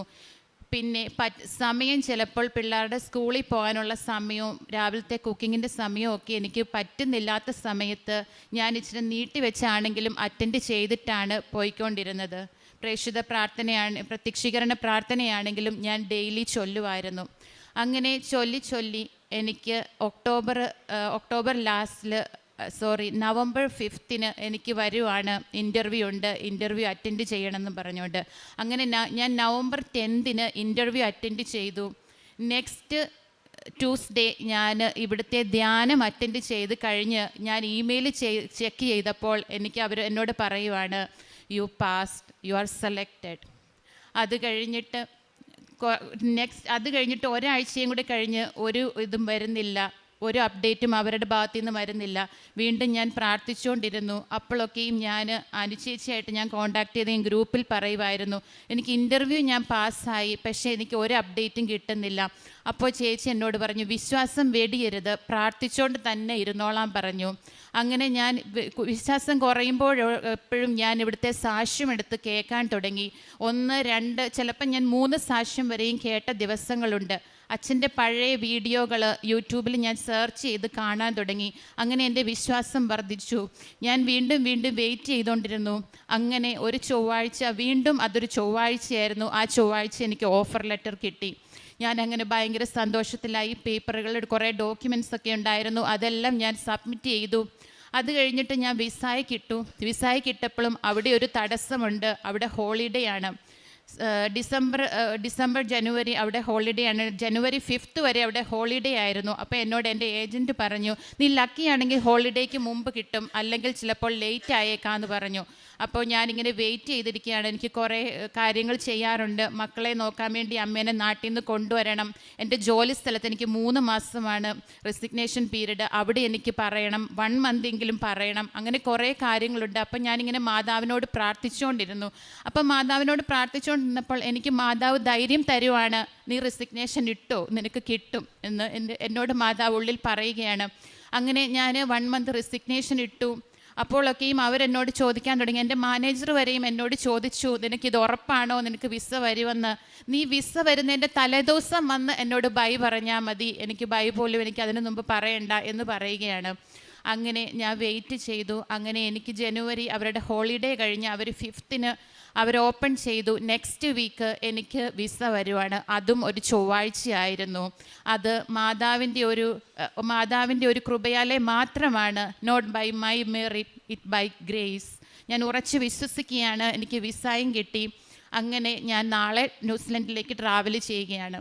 പിന്നെ അതുകൂടാതെ എനിക്ക് സാക്ഷ്യം പറയാനായിട്ടുള്ളത്, എനിക്ക് ഫാമിലിയെ കൊണ്ടുപോകണമെങ്കിൽ എൻ്റെ OET എക്സാമിൻ്റെ വാലിഡിറ്റി 2 വർഷത്തിന് മുകളിലായിരുന്നു. അത് എക്സ്പയർഡ് ആയിരുന്നു. അപ്പോൾ ഒന്നെങ്കിൽ ഞാൻ OET എഴുതിയെടുക്കണം, അല്ലെങ്കിൽ ഓൾട്ടർനേറ്റീവ് എക്സാം PT എഴുതിയെടുക്കണം. അപ്പോൾ ഞാൻ മാതാവിനോട് പ്രാർത്ഥിച്ചു, മാതാവേ എനിക്ക് കുറച്ച് സമയമേ ഉള്ളൂ, ഞാൻ ഇവിടുന്ന് എഴുതിയിട്ട് പോവുകയാണെങ്കിൽ എനിക്ക് നല്ലതായിരിക്കും. അവിടെ ചെന്ന് ജോലിയും കാര്യങ്ങളും എല്ലാം കൂടി വരുമ്പം എനിക്ക് ചിലപ്പോൾ എക്സാം പാസ്സാകാൻ ബുദ്ധിമുട്ട് വരും. അപ്പോൾ എൻ്റെ ഫാമിലിയെ കൊണ്ടുപോകാനും എനിക്ക് ഡിലേ വരും എന്ന് ഞാൻ ഓർത്തു. അപ്പം എന്നോട് മാതാവ് പറയുകയാണ്, നീ പഠിക്കാൻ തുടങ്ങ്. അങ്ങനെ ഞാൻ കോച്ചിങ് സെൻറ്ററിൽ 1 വീക്കിലേക്ക് ഞാൻ ഒരു കോച്ചിങ് ക്ലാസ് എടുക്കുകയാണ്. അങ്ങനെ കോച്ചിങ് ക്ലാസ് ഞാൻ എടുത്തു. ഞാൻ ബുക്ക് ചെയ്തു, എക്സാമിന് ബുക്ക് ചെയ്ത സമയത്തും ഞാൻ മാതാവിനോട് പ്രാർത്ഥിച്ചു. പ്രത്യക്ഷീകരണ പ്രാർത്ഥന ചൊല്ലി, മാതാവേ എനിക്ക് എൻ്റെ കയ്യിൽ ഒന്നുമില്ല, എനിക്കൊന്നും അറിയില്ല, ഞാൻ ഒരാഴ്ച മാത്രമേ ക്ലാസ് അറ്റൻഡ് ചെയ്തിട്ടുള്ളൂ. മോക്ക് ടെസ്റ്റ് ഞാൻ 3 എണ്ണം ചെയ്തു, എങ്കിലും പാസിനുള്ള മാർക്ക് എനിക്ക് കിട്ടിയിരുന്നില്ല. അപ്പോൾ ഞാൻ പ്രാർത്ഥിച്ചുകൊണ്ട് ഞാൻ ബുക്ക് ചെയ്ത സമയത്തും ഞാൻ ബുക്ക് ചെയ്ത ഓൺലൈൻ പേപ്പറിലും സ്ക്രീനിലും തൊട്ട് ഞാൻ പ്രാർത്ഥിച്ചു മാതാവിൻ്റെ അടുത്ത്. ഞാൻ എക്സാമിന് പോയി. ഫ്രൈഡേ ആയിരുന്നു എക്സാം സെൻറ്ററിൽ കയറുന്നതിന് മുമ്പ് ഞാൻ എൻ്റെ കൂടെ തന്നെ എന്നെപ്പോലെ തന്നെ ജോലി കിട്ടാതെ നിൽക്കുന്ന എൻ്റെ ഒരു ഫ്രണ്ട് ഉണ്ടായിരുന്നു. ഞാൻ ഫ്രണ്ടിനോട്, എനിക്ക് സമയം ഉണ്ടായിരുന്നു, ഞാൻ ഒത്തിരി നേരത്തെയാണ് എക്സാം ഹാളിൽ ചെന്നത്. അപ്പോൾ ഞാൻ ഫ്രണ്ടിനെ വിളിച്ച് ഞാൻ സംസാരിച്ചിട്ട് ഞാൻ പറഞ്ഞു, എനിക്കിതുപോലെ ജോലി കിട്ടി, നീയും കൃപാസനത്തിൽ ഒരു ഉടമ്പടി എടുക്കണം. മാതാവിന് അസാധ്യമായ ഒരു കാര്യവുമില്ല, നമുക്ക് സാധ്യമല്ലാത്തത് മാതാവിന് സാധ്യമാണ് എന്ന് അവളോട് പറയുകയുണ്ടായി. അപ്പോൾ അവളും ഒത്തിരി സന്തോഷമായി എന്നോട് ചോദിച്ചു, ഓൺലൈൻ ഉടമ്പടി എങ്ങനെ എടുക്കുന്നെന്ന് ചോദിച്ചു. അപ്പോൾ ഞാൻ അവൾക്ക് ഓൺലൈൻ ഉടമ്പടി എടുക്കാനുള്ള എല്ലാ കാര്യങ്ങളും പറഞ്ഞു കൊടുത്തു. അങ്ങനെ എക്സാം തുടങ്ങുന്നതിന് മുമ്പ് ഞാൻ മാതാവിനോട് പറഞ്ഞു, മാതാവേ എൻ്റെ കയ്യിൽ ഒന്നുമില്ല, മാതാവ് എന്നെ നോക്കിക്കൊള്ളണേ എന്ന് പറഞ്ഞു. അങ്ങനെ എക്സാം എല്ലാം കഴിഞ്ഞു. എക്സാം ഭയങ്കര ടഫായിരുന്നു. ഞാൻ വീട്ടിൽ വന്നിട്ട് ഞാൻ എൻ്റെ ഹസ്ബൻഡിനോട് പറഞ്ഞു, ഞാൻ പാസ്സായില്ല എന്ന് പറഞ്ഞു. അപ്പോൾ എൻ്റെ ഹസ്ബൻഡ് എന്നോട് പറഞ്ഞു, നിനക്ക് ഇത്രയും വിശ്വാസമുണ്ട്, നീ പിന്നെ എന്തിനാ നീ വിഷമിക്കുന്നതെന്ന് പറഞ്ഞു. അങ്ങനെ മൺഡേ മോർണിംഗ് എനിക്ക് റിസൾട്ട് വരുവാണ്. എനിക്ക് പാസിംഗ് സ്കോർ 58 ആണ് വേണ്ടത്, പക്ഷേ എനിക്ക് 62 തന്ന് എന്നെ മാതാവ് അനുഗ്രഹിക്കുകയാണ് ചെയ്തത്. അങ്ങനെ അവിടെയും എന്നെ മാതാവ് കൈപിടിച്ച് നടത്തി. അങ്ങനെ എനിക്ക് ഇത്രയും അനുഗ്രഹങ്ങൾ തന്ന അമ്മയ്ക്ക് 1000 നന്ദി പറയുകയാണ്. പ്രേക്ഷിത പ്രവർത്തനമായിട്ട് ഞാൻ ചെയ്തുകൊണ്ടിരുന്നത്, ഞാൻ ഓൺലൈൻ ഉടമ്പടി എടുത്ത ശേഷം ഞാൻ കൊറിയറായിട്ട് പത്രം വരുത്തിച്ച് ഞാൻ പള്ളിയിൽ കൊണ്ട് ഞാൻ ഫാമിലി ആയിട്ട് നിന്ന് എൻ്റെ കുഞ്ഞുങ്ങളും ഹസ്ബൻഡുമായിട്ട് നിന്ന് ഞങ്ങൾ എല്ലാവർക്കും കൊടുക്കുമായിരുന്നു. പിന്നെ എല്ലാ ശനിയാഴ്ചയും, അവിടെ ശനിയാഴ്ച ദിവസമാണ് മലയാളം മാസ്, അങ്ങനെ ഞങ്ങൾ എല്ലാ ശനിയാഴ്ചയും മലയാളം കുർബാനയ്ക്ക് പോകാൻ പറ്റുന്ന അന്നെല്ലാം എല്ലാ ശനിയാഴ്ചയും മുടക്കാതെ ഞങ്ങൾ കുർബാനയ്ക്ക് പോയിക്കൊണ്ടിരുന്നു. അതുപോലെ തന്നെ ക്ഷമിക്കുവാനുള്ള ഒരു ശീലം പണ്ടേ കുറച്ചുണ്ട്. എന്നാലും ഈ ഉടമ്പടിക്ക് ശേഷം കൂടുതലായി ആൾക്കാരോട് ക്ഷമിക്കുവാനും, അതുപോലെ എൻ്റെ ജൂനിയറായിട്ട് എൻ്റെ ജോലി സ്ഥലത്ത് വരുന്ന ആൾക്കാരോട് എനിക്കറിയാവുന്നതുപോലെ അവരെ പഠിപ്പിച്ചു കൊടുക്കുവാനും, കൂടുതൽ അവരെ കരുതുവാനും അവരെല്ലാം എന്നോട് പറയാറുണ്ട്, ചേച്ചി എനിക്ക് ചേച്ചിനോട് നിന്ന് പഠിച്ചാൽ മതി, ചേച്ചി പഠിപ്പിക്കുന്ന എല്ലാം എനിക്ക് മനസ്സിലാകുമെന്ന് പറയാറുണ്ട്. അപ്പം ഞാൻ ഒത്തിരി ഹാപ്പി ആകാറുണ്ട്. ഞാൻ അപ്പോഴും എന്നോട് തന്നെ ഞാൻ പറയും, എൻ്റെ മെറിറ്റൊന്നും അല്ല ഇത് ഈശോമാതാവിൻ്റെ ഗ്രേസ് ആണ് എന്ന് പറയും. ഞാൻ അവരോടും പറയാറുണ്ട്, നിങ്ങൾ പ്രാർത്ഥിക്കണം, നല്ലപോലെ പ്രാർത്ഥിക്കണം, നിങ്ങൾക്ക് കിട്ടുന്ന രോഗികളെ നിങ്ങളുടെ ഒരു ഫാമിലി മെമ്പറായിട്ട് നിങ്ങൾ നോക്കണം. പിന്നെ പ്രാർത്ഥന ഒരിക്കലും കൈവിടരുതെന്ന് എൻ്റെ ജൂനിയറായിട്ട് വരുന്ന എല്ലാവർക്കും ഞാൻ പറഞ്ഞു കൊടുക്കാറുണ്ട്. അതുപോലെ തന്നെ എൻ്റെ ഒരു കൊളീഗ് ഇതുപോലെ തന്നെ പ്രഗ്നൻസി 7th month ആയിരുന്നു. അപ്പം ഫ്ലൂയിഡ് ലോ ആയിട്ട് അവൾക്ക് അബോർഷൻ വേണോ എന്ന് പോലും ഡോക്ടർ ചോദിച്ച ഒരു സമയമുണ്ട്. അപ്പം ഞാനിങ്ങനെ സംസാരിച്ചപ്പോൾ ഞാൻ അവളോട് പറഞ്ഞു, കൃപാസനം എന്നൊരു പള്ളിയുണ്ട്, അവിടെ നിനക്ക് വിശ്വാസമുണ്ടെങ്കിൽ പ്രാർത്ഥിക്കണമെന്ന് പറഞ്ഞു. അപ്പോൾ എന്നോട് പറഞ്ഞു, ചേച്ചി ഞാൻ കേട്ടിട്ടുണ്ട്, പക്ഷേ എനിക്ക് കൂടുതലായിട്ടൊന്നും അറിയില്ല എന്ന് പറഞ്ഞു. അപ്പം എനിക്ക് കിട്ടിയ അനുഗ്രഹങ്ങൾ ഞാൻ അവളോട് പറയുകയുണ്ടായി. എനിക്ക് ഇന്ന കാര്യങ്ങളൊക്കെ ലഭിച്ചു. നീ ഒരിക്കലും അബോർട്ട് ചെയ്യരുത് കുഞ്ഞിനെ, നീ ആ കുഞ്ഞിനെ ഉദരത്തിൽ വഹിച്ചുകൊണ്ട് പൂർണ്ണ വളർച്ചയിൽ ആ കുഞ്ഞിനെ നിനക്ക് പ്രസവിക്കാൻ പറ്റുമെന്ന് ഞാൻ പറഞ്ഞു. അപ്പോൾ ഇപ്പോൾ അവൾ 8th month കഴിഞ്ഞിരിക്കുകയാണ്. നെക്സ്റ്റ് മന്ത് ഡെലിവറി ഡേറ്റ് ആണ്. ഇപ്പം ഞാൻ വാട്സപ്പിൽ മെസ്സേജ് എനിക്ക് അവൾ തരുവാണ്, കുഞ്ഞിന് ഒരു കുഴപ്പവും ഇല്ലെന്ന് ഡോക്ടർ പറഞ്ഞു, നിനക്ക് പൂർണ്ണമായും ആ കുഞ്ഞിനെ പ്രസവിക്കാൻ പറ്റുമെന്ന് ഡോക്ടർ പറഞ്ഞു എന്ന് പറയുകയാണ്. ഞാൻ ഒത്തിരി പ്രാർത്ഥിച്ചിരുന്നു അവൾക്ക്. ഞാൻ പ്രാർത്ഥിക്കുന്ന സമയത്തൊക്കെയും ഞാൻ അവൾക്ക് വേണ്ടി പ്രാർത്ഥിച്ചിരുന്നു. അങ്ങനെ മറ്റുള്ളവർക്ക് വേണ്ടി പ്രാർത്ഥിക്കുവാനും മറ്റുള്ളവരെ കരുതുവാനും ഞാൻ ഈ ഉടമ്പടി എടുത്തതിന് ശേഷം എനിക്ക് മാതാവ് അനുഗ്രഹം നൽകി. അതാണ് ഇതുവരെ എൻ്റെ സാക്ഷ്യം. ഈശോയ്ക്കും അമ്മ മാതാവിനും നന്ദി. ജീവനോടെ പ്രത്യക്ഷപ്പെട്ട പരിശുദ്ധ അമ്മയുടെ സന്നിധിയിൽ വന്ന് 4മതൊരു പ്രാവശ്യം കൂടെ സാക്ഷ്യം പറയുവാൻ എന്നെ അനുഗ്രഹിച്ച ഈശോയ്ക്കും അമ്മയ്ക്കും എല്ലാവരുടെ മുമ്പിൽ ഞാൻ സന്തോഷപൂർവ്വം നന്ദി അർപ്പിക്കുകയാണ്. എൻ്റെ പേര് മരിയ തങ്കം. ഇതെൻ്റെ മകനാണ് അഖിൽ ഡേവിഡ്. ഞാൻ വരുന്നത് തിരുവനന്തപുരം ജില്ലയിൽ നെയ്യാറ്റിൻകര രൂപതയിൽ വ്ളാത്താങ്കര സ്വർഗാരോപിത മാതാ ഫറോന ദേവാലയത്തിൽ നിന്നാണ് വരുന്നത്.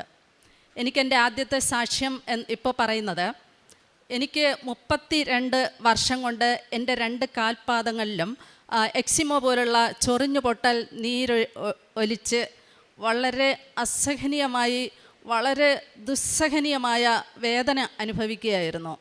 എപ്പോഴും ഡോക്ടറെ കണ്ട് ഹൈഡോസ് മരുന്നുകളൊക്കെ കഴിച്ച് അപ്പോൾ 2 ദിവസത്തേക്കൊരു പ്രയാസം മാറി നിൽക്കും, വീണ്ടും പഴയ വഴി തന്നെയാണ്.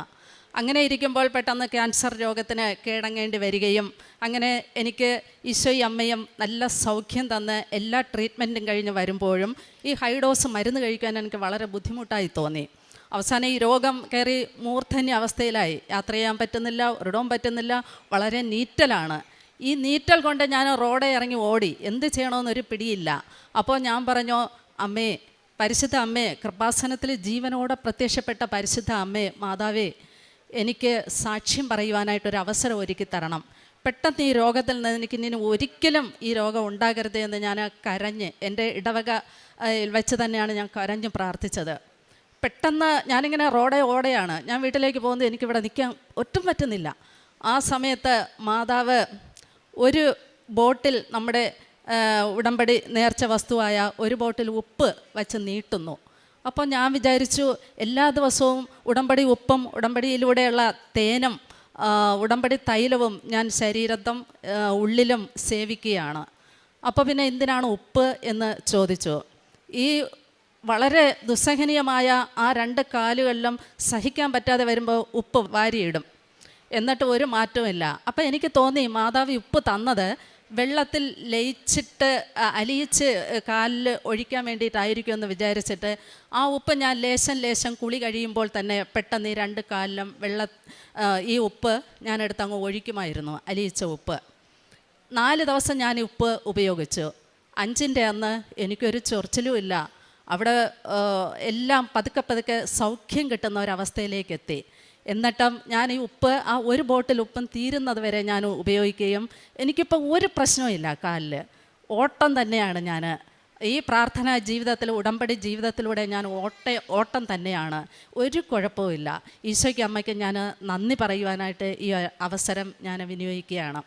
രണ്ടാമത് എനിക്ക് കിട്ടിയ ഈ ഉടമ്പടി ജീവിതത്തിലെ മറ്റൊരു സാക്ഷ്യം എന്ന് പറയുന്നത്, എൻ്റെ വീടിൻ്റെ അതിർത്തിയിൽ തന്നെ ഒരു വലിയ മരം ഉണ്ടായിരുന്നു.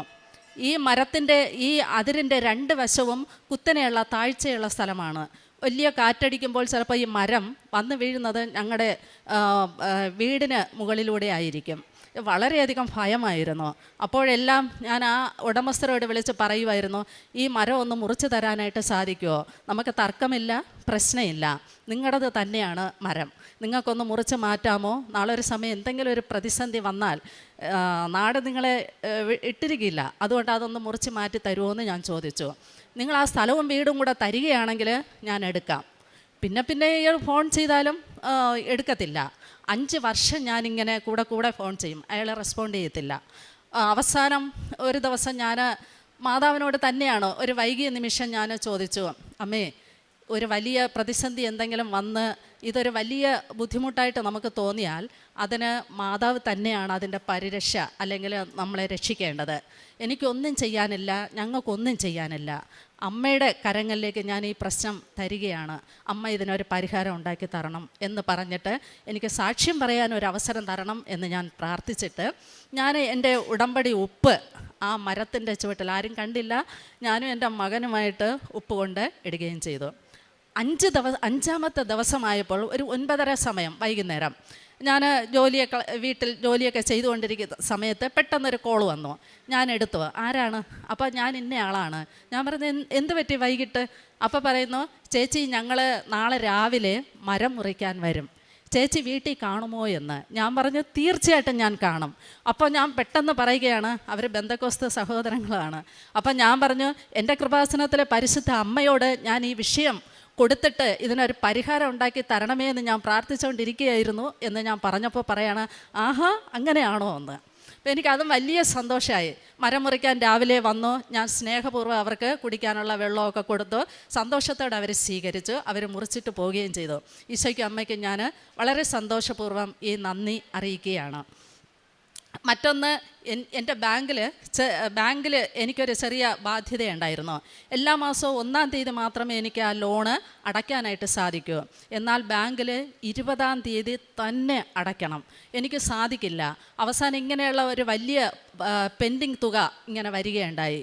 ഈ തുകയ്ക്ക് വേണ്ടിയിട്ട്, ചെറിയ തുകയേ ഉള്ളൂ, എല്ലാ ദിവസവും ബാങ്കിൽ നിന്ന് ഉദ്യോഗസ്ഥരെ വീട്ടിലേക്ക് വരും. ഞാൻ എവിടെ പോയാലും അവിടെ ഫോൺ ചെയ്ത് ഇങ്ങനെ ഭയങ്കര ശല്യമായി തീർന്നു. ഞാൻ പറഞ്ഞു, ഇത്രയും തുകയ്ക്ക് നിങ്ങളിങ്ങനെ വീടുകളിൽ എന്നും കയറി ഓടണമെന്ന് ഞാൻ ചോദിച്ചു. അപ്പോൾ പറഞ്ഞു, ഞങ്ങളുടെ ചുമതലയല്ലേ, ഞങ്ങളുടെ ധർമ്മമല്ലേ, ഞങ്ങൾക്കത് ചെയ്തേ മതിയാകുമെന്ന്. പ്രൈവറ്റ് ബാങ്കുകളാണ്, അവരതുകൊണ്ട് ഓടും, കുഴപ്പമില്ല. പക്ഷേ ഈ ലോണ് തിരിച്ചെടുക്കാനായിട്ട് ഞാൻ ഇത് അടയ്ക്കാൻ വേണ്ടി പലരെയും സമീപിച്ചു. ആരും തന്നെ സഹായിക്കാൻ തയ്യാറായില്ല. അവസാനം അവർ 2-3 ദിവസം എനിക്ക് ടൈം തന്നു. ഈ സമയത്ത് ഞാൻ പലരോടും ആവശ്യപ്പെട്ടു, കിട്ടിയില്ല. ആ ഡേറ്റിൻ്റെ അന്ന് ബാങ്കിലെ മാനേജർ എന്നെ വിളിച്ചിട്ട് വൈകുന്നേരം വിളിച്ചിട്ട് ചോദിച്ചു, മോളെ, എന്ത് പറ്റി, നിങ്ങൾക്ക് പൈസ കിട്ടിയോ? ഞാൻ പറഞ്ഞു, മാനേജർ, ഞാൻ നേരത്തെ പറഞ്ഞതല്ലേ, ഈ സാഹചര്യത്തിൽ എന്നെ സഹായിക്കാൻ ആരും ചിലപ്പോൾ ഉണ്ടാകില്ല, എൻ്റെ ഈശോയ്ക്ക് അമ്മയ്ക്ക് മാത്രമേ സഹായിക്കാൻ സാധിക്കൂ എന്ന് ഞാൻ പറഞ്ഞു. ഇപ്പം എനിക്ക് പറ്റില്ല മാഡം, എന്തെങ്കിലും ചെയ്യാൻ നിങ്ങൾക്ക് പറ്റുകയാണെങ്കിൽ ചെയ്തു തരാൻ പറഞ്ഞു. ഉടനെ അവർ സന്തോഷത്തോട്, ഞാൻ പറഞ്ഞു, എന്നെ ഒരു 100 വഴക്കെങ്കിലും പറയാൻ വേണ്ടിയിട്ടായിരിക്കും എന്നെ വിളിച്ചതെന്നാണ് ഞാൻ കരുതിയത്.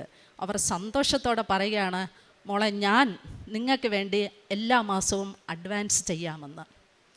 1-ാം തീയതി ആകുമ്പോൾ പൈസ കൊണ്ട് തന്നാൽ മതി എന്ന് പറഞ്ഞു. ഭയങ്കര സന്തോഷമായി. ഈശോയ്ക്ക് അമ്മയ്ക്ക് ഞാൻ എന്നും നന്ദി. 1, 2, 3 സാക്ഷ്യങ്ങൾ ഇവിടെ ഞാൻ പറഞ്ഞപ്പോഴും അതിനെല്ലാം ഞാൻ ഇന്നും നന്ദിയോടെ സ്മരിച്ചുകൊണ്ട് ഈശോ അമ്മ ലോകത്തിന് കൈമാറിക്കൊണ്ട് അമ്മയുടെ പ്രത്യക്ഷീകരണത്തിന് സാക്ഷിയാകുവാൻ വീണ്ടും വീണ്ടും ഞാൻ പ്രാർത്ഥിക്കുകയാണ്. എന്നിട്ട് അവർ ഇന്നും അത് കൃത്യമായിട്ട് മെനഞ്ഞെന്നായിരുന്നു അവർ വീണ്ടും അഡ്വാൻസ് ചെയ്തിട്ട് എന്നെ വിളിച്ച് പറഞ്ഞത്.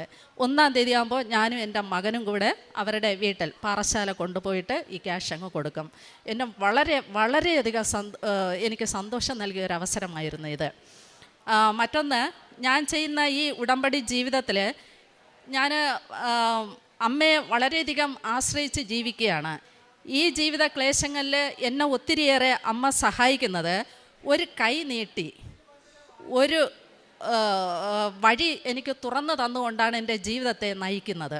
അതിനുദാഹരണം എന്ന് പറയുന്നത് എല്ലാ ചൊവ്വാഴ്ചകളിലും നമ്മുടെ കൃപാസനത്തിൽ ബഹുമാനപ്പെട്ട ജോസഫ് അച്ഛൻ നയിക്കുന്ന മരിയൻ ഉടമ്പടി ധ്യാന ശുശ്രൂഷ കണ്ടിട്ട് അടുത്ത തിങ്കൾ വരെ എല്ലാ ദിവസവും ഈ സെയിം ധ്യാനം ഞാൻ കേൾക്കും.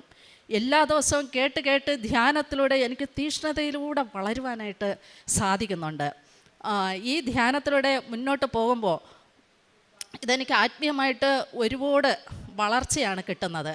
അതിൻ്റെ ഭാഗമായിട്ട് ഇത് ഒരു സ്കൂൾ ഓഫ് ഡാൻസ് അല്ല, സ്കൂൾ ഓഫ് മ്യൂസിക്കും അല്ല, ഇതൊരു സ്കൂൾ ഓഫ് ഗോഡാണ്. അപ്പോൾ ഈ സ്കൂൾ ഓഫ് ഗോഡിലൂടെ എനിക്ക് ഒത്തിരിയേറെ എൻ്റെ പുറമേയുള്ള രംഗങ്ങളിലും എൻ്റെ ഇൻറ്റേർണൽ രംഗങ്ങളിലും എക്സ്റ്റേണൽ രംഗങ്ങളിലും എന്നെ ഒത്തിരിയേറെ കൈപിടിച്ച് സ്വാധീനിക്കുകയാണ്.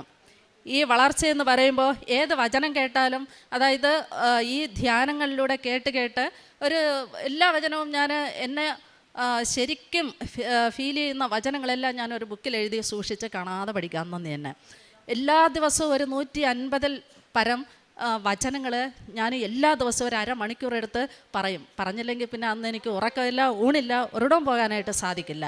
അത്രയും ശക്തിയാണ് എനിക്ക് ഈ ഉടമ്പടിയിലൂടെ ലഭിക്കുന്നത്. അതിനും എനിക്ക് വളരെയധികം സന്തോഷമുണ്ട്. എൻ്റെ മറ്റ് പ്രവർത്തനങ്ങളെന്ന് പറയുന്നത് എല്ലാ ദിവസവും ഞാനിങ്ങനെ മുമ്പോട്ട് നടക്കുമ്പോൾ എൻ്റെ മുമ്പിൽ ഒരാൾ വന്ന് നിൽക്കും. ആരാണെന്ന് ചോദിച്ചാൽ ഈശോയാണ്. ഈശോയുടെ ആ നല്ല വേഷത്തിൽ ഞാൻ മുമ്പോട്ട് നടക്കുമ്പോൾ എൻ്റെ 2 കാൽപാദത്തിൻ്റെ ഡിസ്റ്റൻസിലാണ് ഈശോ ഇങ്ങോട്ട് എൻ്റെ മുമ്പിലേക്ക് നടന്നു വരുന്നത്. എനിക്കിന്നും അത് ഫീൽ ചെയ്യുന്നുണ്ട്. ദൈവത്തിൻ്റെ ഈ ഉടമ്പടി ജീവിതത്തിൽ മുന്നോട്ട് പോകാൻ സഹായിക്കട്ടെ എന്ന് പ്രാർത്ഥിച്ചുകൊണ്ട് ഈശോ അമ്മയെ ലോകത്തിന് കൈമാറിക്കൊണ്ട് എന്നെ ഈ പ്രത്യക്ഷീകരണത്തിൻ്റെ സാക്ഷിയായി ഉയർത്തിയതിന് ഞാൻ വളരെയധികം നന്ദി പറഞ്ഞുകൊണ്ട് ഞാൻ എൻ്റെ മകന് കൊടുക്കുന്നു. എൻ്റെ പേര് ഡേവിഡ് എന്നാണ്. ഞാൻ 2022-ലാണ് ആദ്യമായിട്ട് ഉടമ്പടി എടുക്കുന്നത്. അതിന് മുന്നേ ഒരു 2 വർഷം മുന്നേ ആത്മീയപരമായിട്ട് എനിക്ക് കുറേ സ്ട്രഗിൾ ഞാൻ ലൈഫിൽ ഫേസ് ചെയ്തിരുന്നു. ആ ടൈമിൽ എനിക്ക് സൂയിസൈഡ് എന്ന് പറഞ്ഞ ഓപ്ഷൻ മാത്രമാണ് നിലനിന്നത്. അത്രയ്ക്ക് സീരിയസ് ആയിട്ടുള്ള ഒരു പ്രോബ്ലം ആയിരുന്നു. പക്ഷേ എല്ലാവരും 2-3 പേരും എൻ്റെ വീട്ടിൽ ഇത് അറിഞ്ഞ് പ്രാർത്ഥിക്കാൻ വന്നു. എന്നും വിഷമം വീട്ടിൽ നിന്ന് പുറത്തൊന്നും പോകത്തില്ല, വീടിൻ്റെ അകത്ത് തന്നെയാണ് കഴിഞ്ഞുകൂടിയിരുന്നത്. ഈ സമയത്ത് മമ്മി പുറത്ത് പള്ളിയിൽ വരുന്ന 2-3 അങ്കിൾമാരെടുത്ത് അവരുടെ വിഷമം പറയുമ്പോൾ അവർ പറയും ഞാൻ വീട്ടിൽ വന്ന് പ്രാർത്ഥിക്കാം എന്നൊക്കെയാണ് അവർ എൻ്റെ അടുത്ത് എപ്പോഴും പറയുന്നത്. അങ്ങനെ ഒരു നാൾ 2-3 പേര് വന്ന് പ്രാർത്ഥിച്ചു. ഈ പ്രാർത്ഥിച്ച സമയത്ത് ഒരു 1 hour എനിക്ക് നല്ല ആശ്വാസം ഉണ്ടായിരുന്നു. അപ്പം ഞാൻ അവരുടെ അടുത്ത് പറഞ്ഞു, നിങ്ങൾ പറ്റുമെങ്കിൽ എല്ലാ ദിവസവും വന്നൊന്ന് പ്രാർത്ഥിക്കാൻ പറഞ്ഞു. കാരണം അത്രയ്ക്ക് സീരിയസ് ആയിട്ടുള്ള ഇഷ്യൂ ആയിരുന്നു. പിന്നെ ഞാൻ അവരോട് ഷെയർ ചെയ്തു എൻ്റെ പ്രോബ്ലംസ്. ഷെയർ ചെയ്തപ്പോൾ അവരെല്ലാവരും ഒറ്റയടിക്ക് പറയുന്നത് ഇവിടെ കൃപാസനത്തിൽ വന്ന് ഉടമ്പടി എടുക്കുക എന്നാണ്. അങ്ങനെ എല്ലാവരും പറയുന്നതനുസരിച്ച് ഞാൻ 2022 ആദ്യം ഇവിടെ വന്ന സമയത്ത് ഇതിൻ്റെ കാര്യങ്ങളൊക്കെ അന്വേഷിച്ചപ്പോൾ എനിക്കിതൊക്കെ ചെയ്യാൻ പറ്റുമോ, പത്രം കൊണ്ട് കൊടുക്കാൻ പറ്റുമോ, ഈ പ്രാർത്ഥിക്കാൻ പോകാൻ പറ്റുമോ, ഈ കാരുണ്യ പ്രവൃത്തികളെല്ലാം ചെയ്യാൻ പറ്റുമോ എന്നാണ് ഞാൻ ആദ്യം ചിന്തിച്ചത്. എനിക്കിത് പറ്റൂല എന്ന് മനസ്സിലായപ്പോൾ ഞാൻ ആദ്യം ഇവിടെ നിന്ന് തിരിച്ചു പോയപ്പോഴും എനിക്കിത് സെയിം പ്രശ്നങ്ങളായിട്ടാണ് വീണ്ടും ഞാൻ ഫേസ് ചെയ്യേണ്ടി വന്നു. അങ്ങനെ വന്നപ്പം ഇവരെ വീണ്ടും പ്രാർത്ഥിക്കാൻ വേണ്ടി വിളിച്ചു. ഇവർ വീണ്ടും പറയുന്നത് ഉടമ്പടി എടുക്കുന്നത്. അങ്ങനെ ഞാൻ കരുതി ഞാൻ മറ്റു മാർഗ്ഗങ്ങളിലും പോയിട്ടുണ്ട് ഈ വിഷയം ഒന്ന് മാറാൻ വേണ്ടി. അങ്ങനെ ഇവിടെ വന്ന് ഉടമ്പടി എടുത്തതിൻ്റെ ഫസ്റ്റ് നാൾ തന്നെ നൈറ്റ് എനിക്ക് ഉറങ്ങുന്നതിന് മുന്നായിട്ട് എനിക്ക് നല്ല സ്മൈലിംഗ് ഉണ്ടായി. അത് എങ്ങനെ സംഭവിച്ചാണെന്ന് എനിക്കറിയത്തില്ല. എൻ്റെ ലൈഫിൽ ഫസ്റ്റ് ടൈമാണ് ഇങ്ങനെ ഒരു സംഭവം നടന്നത്. നടന്ന സമയത്ത് എൻ്റെ അസ്വസ്ഥത ഒരു 5 minutes പെട്ടെന്ന് മാറിപ്പോയി. ഈ മാറ്റം എനിക്ക് എങ്ങനെ സംഭവിച്ചെന്ന് അറിയത്തില്ല. ഇത് ഞാൻ മമ്മിയുടെ ഷെയർ ചെയ്തു, പ്രാർത്ഥിക്കാൻ വരുന്ന ആൾക്കാരുടെ ഷെയർ ചെയ്തു. അവർ പറയുന്നത് നീ ഉടമ്പടിയിൽ നന്നായിട്ട് വിശ്വസിച്ച് നല്ല രീതിയിൽ മുമ്പോട്ട് പോവുക, നല്ല മാറ്റം ഉണ്ടാവുമെന്ന് പറഞ്ഞു. അങ്ങനെ ഉടമ്പടി എടുത്ത് കുറച്ച് നാൾ മുമ്പോട്ട് പോയതിന് ശേഷം ആ സെയിം പ്രശ്നങ്ങൾ വീണ്ടും എനിക്ക് വരാൻ തുടങ്ങിയപ്പോൾ ഞാൻ മനസ്സുകൊണ്ട് ചിന്തിച്ചു, ഇവിടെ വന്നിട്ടും കാര്യമില്ലല്ലോ, ഒരു രക്ഷയും കിട്ടുന്നില്ലല്ലോ എന്നാണ് ആദ്യം കരുതിയത്. അങ്ങനെ ഞാൻ ഈ ഫോളോ അപ്പ് ലേശം പിന്നിലേക്കാക്കി. അങ്ങനെ വന്നപ്പം വീണ്ടും അവരെ പ്രേയറിന് വിളിച്ചു. അവരെൻ്റെ അടുത്ത് വന്ന് പറഞ്ഞു, നീ ഉടമ്പടി കറക്റ്റായിട്ട് പ്രോപ്പറായിട്ട് ചെയ്യുന്നില്ലേ? ഞാൻ പറഞ്ഞ് എനിക്കിപ്പം ന്യൂസ് പേപ്പറിൽ കൊണ്ടുകൊടുക്കാൻ സാധിക്കുന്നില്ലെന്ന് പറഞ്ഞു. അപ്പോൾ അതൊന്നും മുടക്കരുത്, കറക്റ്റായിട്ട് പ്രോപ്പറായിട്ട് ചെയ്യുക എന്ന് പറഞ്ഞു. വീണ്ടും അവർ പറഞ്ഞു നീ പുതുക്കി ഒരു 2-3 പ്രാവശ്യം പുതുക്കുമ്പോഴത്തേക്കും നല്ല ചേഞ്ച് ഉണ്ടാവുമെന്ന് പറഞ്ഞു. അതിനനുസരിച്ച് എന്തായാലും മറ്റ് ഓപ്ഷൻസ് എല്ലാം നോക്കിയോണ്ട് ഇതും കൂടെ അവസാനമായിട്ട് ഒന്ന് പരിശ്രമിച്ച് നോക്കാമെന്ന് കരുതി ഞാൻ അതും നോക്കിയ സമയത്ത് ആദ്യമായിട്ട് ഫസ്റ്റ് ടൈം ഞാൻ പുതുക്കിയ സമയത്ത് എൻ്റെ പ്രോബ്ലംസിൽ ഒരു 85% ചേഞ്ച് ഉണ്ടായി. അതെങ്ങനെ സംഭവിച്ചുവെന്ന് എനിക്കിപ്പോഴും വിശ്വസിക്കാൻ പറ്റുന്നില്ല. ഞാൻ ലൈഫിൽ ഫസ്റ്റ് ടൈമാണ് വീടിൻ്റെ പുറത്തിറങ്ങുന്നത്. ഇതുവരെ ഞാൻ ഈ പ്രശ്നം കാരണം വീടിന് പുറത്തിറങ്ങിയിട്ടില്ല. ഫുൾ ടൈം ഞാൻ ചെറുപ്പം മുതൽ വീടിൻ്റെ അകത്ത് തന്നെയാണ്. അങ്ങനെ ഇപ്പം ഞാൻ വീണ്ടും സെക്കൻഡ് ടൈം പുതുക്കി, ഇപ്പം തേർഡ് ടൈം പുതുക്കി. എനിക്കിപ്പം ഈ തേർഡ് ടൈമിൽ വെച്ച് എൻ്റെ ഈ പ്രശ്നങ്ങളെല്ലാം മാറി. ഇപ്പോൾ ഒരു വിഷയവുമില്ല. ഇപ്പം ഞാൻ പലയിടത്തും യാത്ര ചെയ്യുന്നുണ്ട്, പല പാർട്ടീസിലും പോകുന്നുണ്ട്, ഫ്രണ്ട്സുമായിട്ട് കമ്മ്യൂണിക്കേറ്റ് ചെയ്യാനെല്ലാം പോകുന്നുണ്ട്. അതിനായിട്ട് എൻ്റെ പരിശുദ്ധ അമ്മയും യേശുവപ്പൻ തന്ന രക്ഷയ്ക്കായിട്ട് ഞാൻ നന്ദി പറയുന്നു. ഞാൻ ഉടമ്പടി എൻ്റെ ചെറിയ പ്രശ്നങ്ങളെന്ന് പറയുന്നത് ഇന്നത്തെ കാലത്ത് ഇത് പറഞ്ഞാൽ ആരും വിശ്വസിക്കുന്ന അറിയത്തില്ല. ചെറിയ പൈശാചികമായിട്ടുള്ള ഒരു പ്രശ്നങ്ങളാണ് എന്നെ അലട്ടിയിരുന്നത്. അപ്പം ഈ പ്രശ്നങ്ങൾ മുഖാന്തരമാണ് എനിക്കിവിടെ പോകാൻ സാധിക്കാത്തത്. അപ്പം ഇതിൻ്റെ ഭാഗമായിട്ടാണ് ഞാൻ ഇവിടെ വന്ന് ഉടമ്പടിയൊക്കെ എടുത്ത് പ്രാർത്ഥിച്ചത്. അങ്ങനെ പ്രാർത്ഥനയുടെ ഭാഗമായിട്ട് ഞാൻ പള്ളിയിലൊന്നും പോകത്തില്ല, പ്രാർത്ഥനയിൽ പങ്കെടുക്കത്തില്ല, ഒന്നും ചെയ്യത്തില്ല. ഒരു സമയത്ത് ഞാൻ ബൈബിൾ സഹിതം എടുത്തെറിഞ്ഞിട്ടുണ്ട്, ജപമാല പൊട്ടിച്ച് കളഞ്ഞിട്ടുണ്ട്. ഇതെല്ലാം ചെയ്ത സമയത്തൊക്കെ എനിക്ക് എന്താണ് സംഭവിച്ചതെന്ന് അറിയത്തില്ല. അവസാനം ഞാൻ പള്ളിയിൽ പോകുന്നതിന് 2 ദിവസത്തിന് മുന്നേ ഈ ഒരു അച്ഛൻ എന്നെ വന്ന് കണ്ടായിരുന്നു.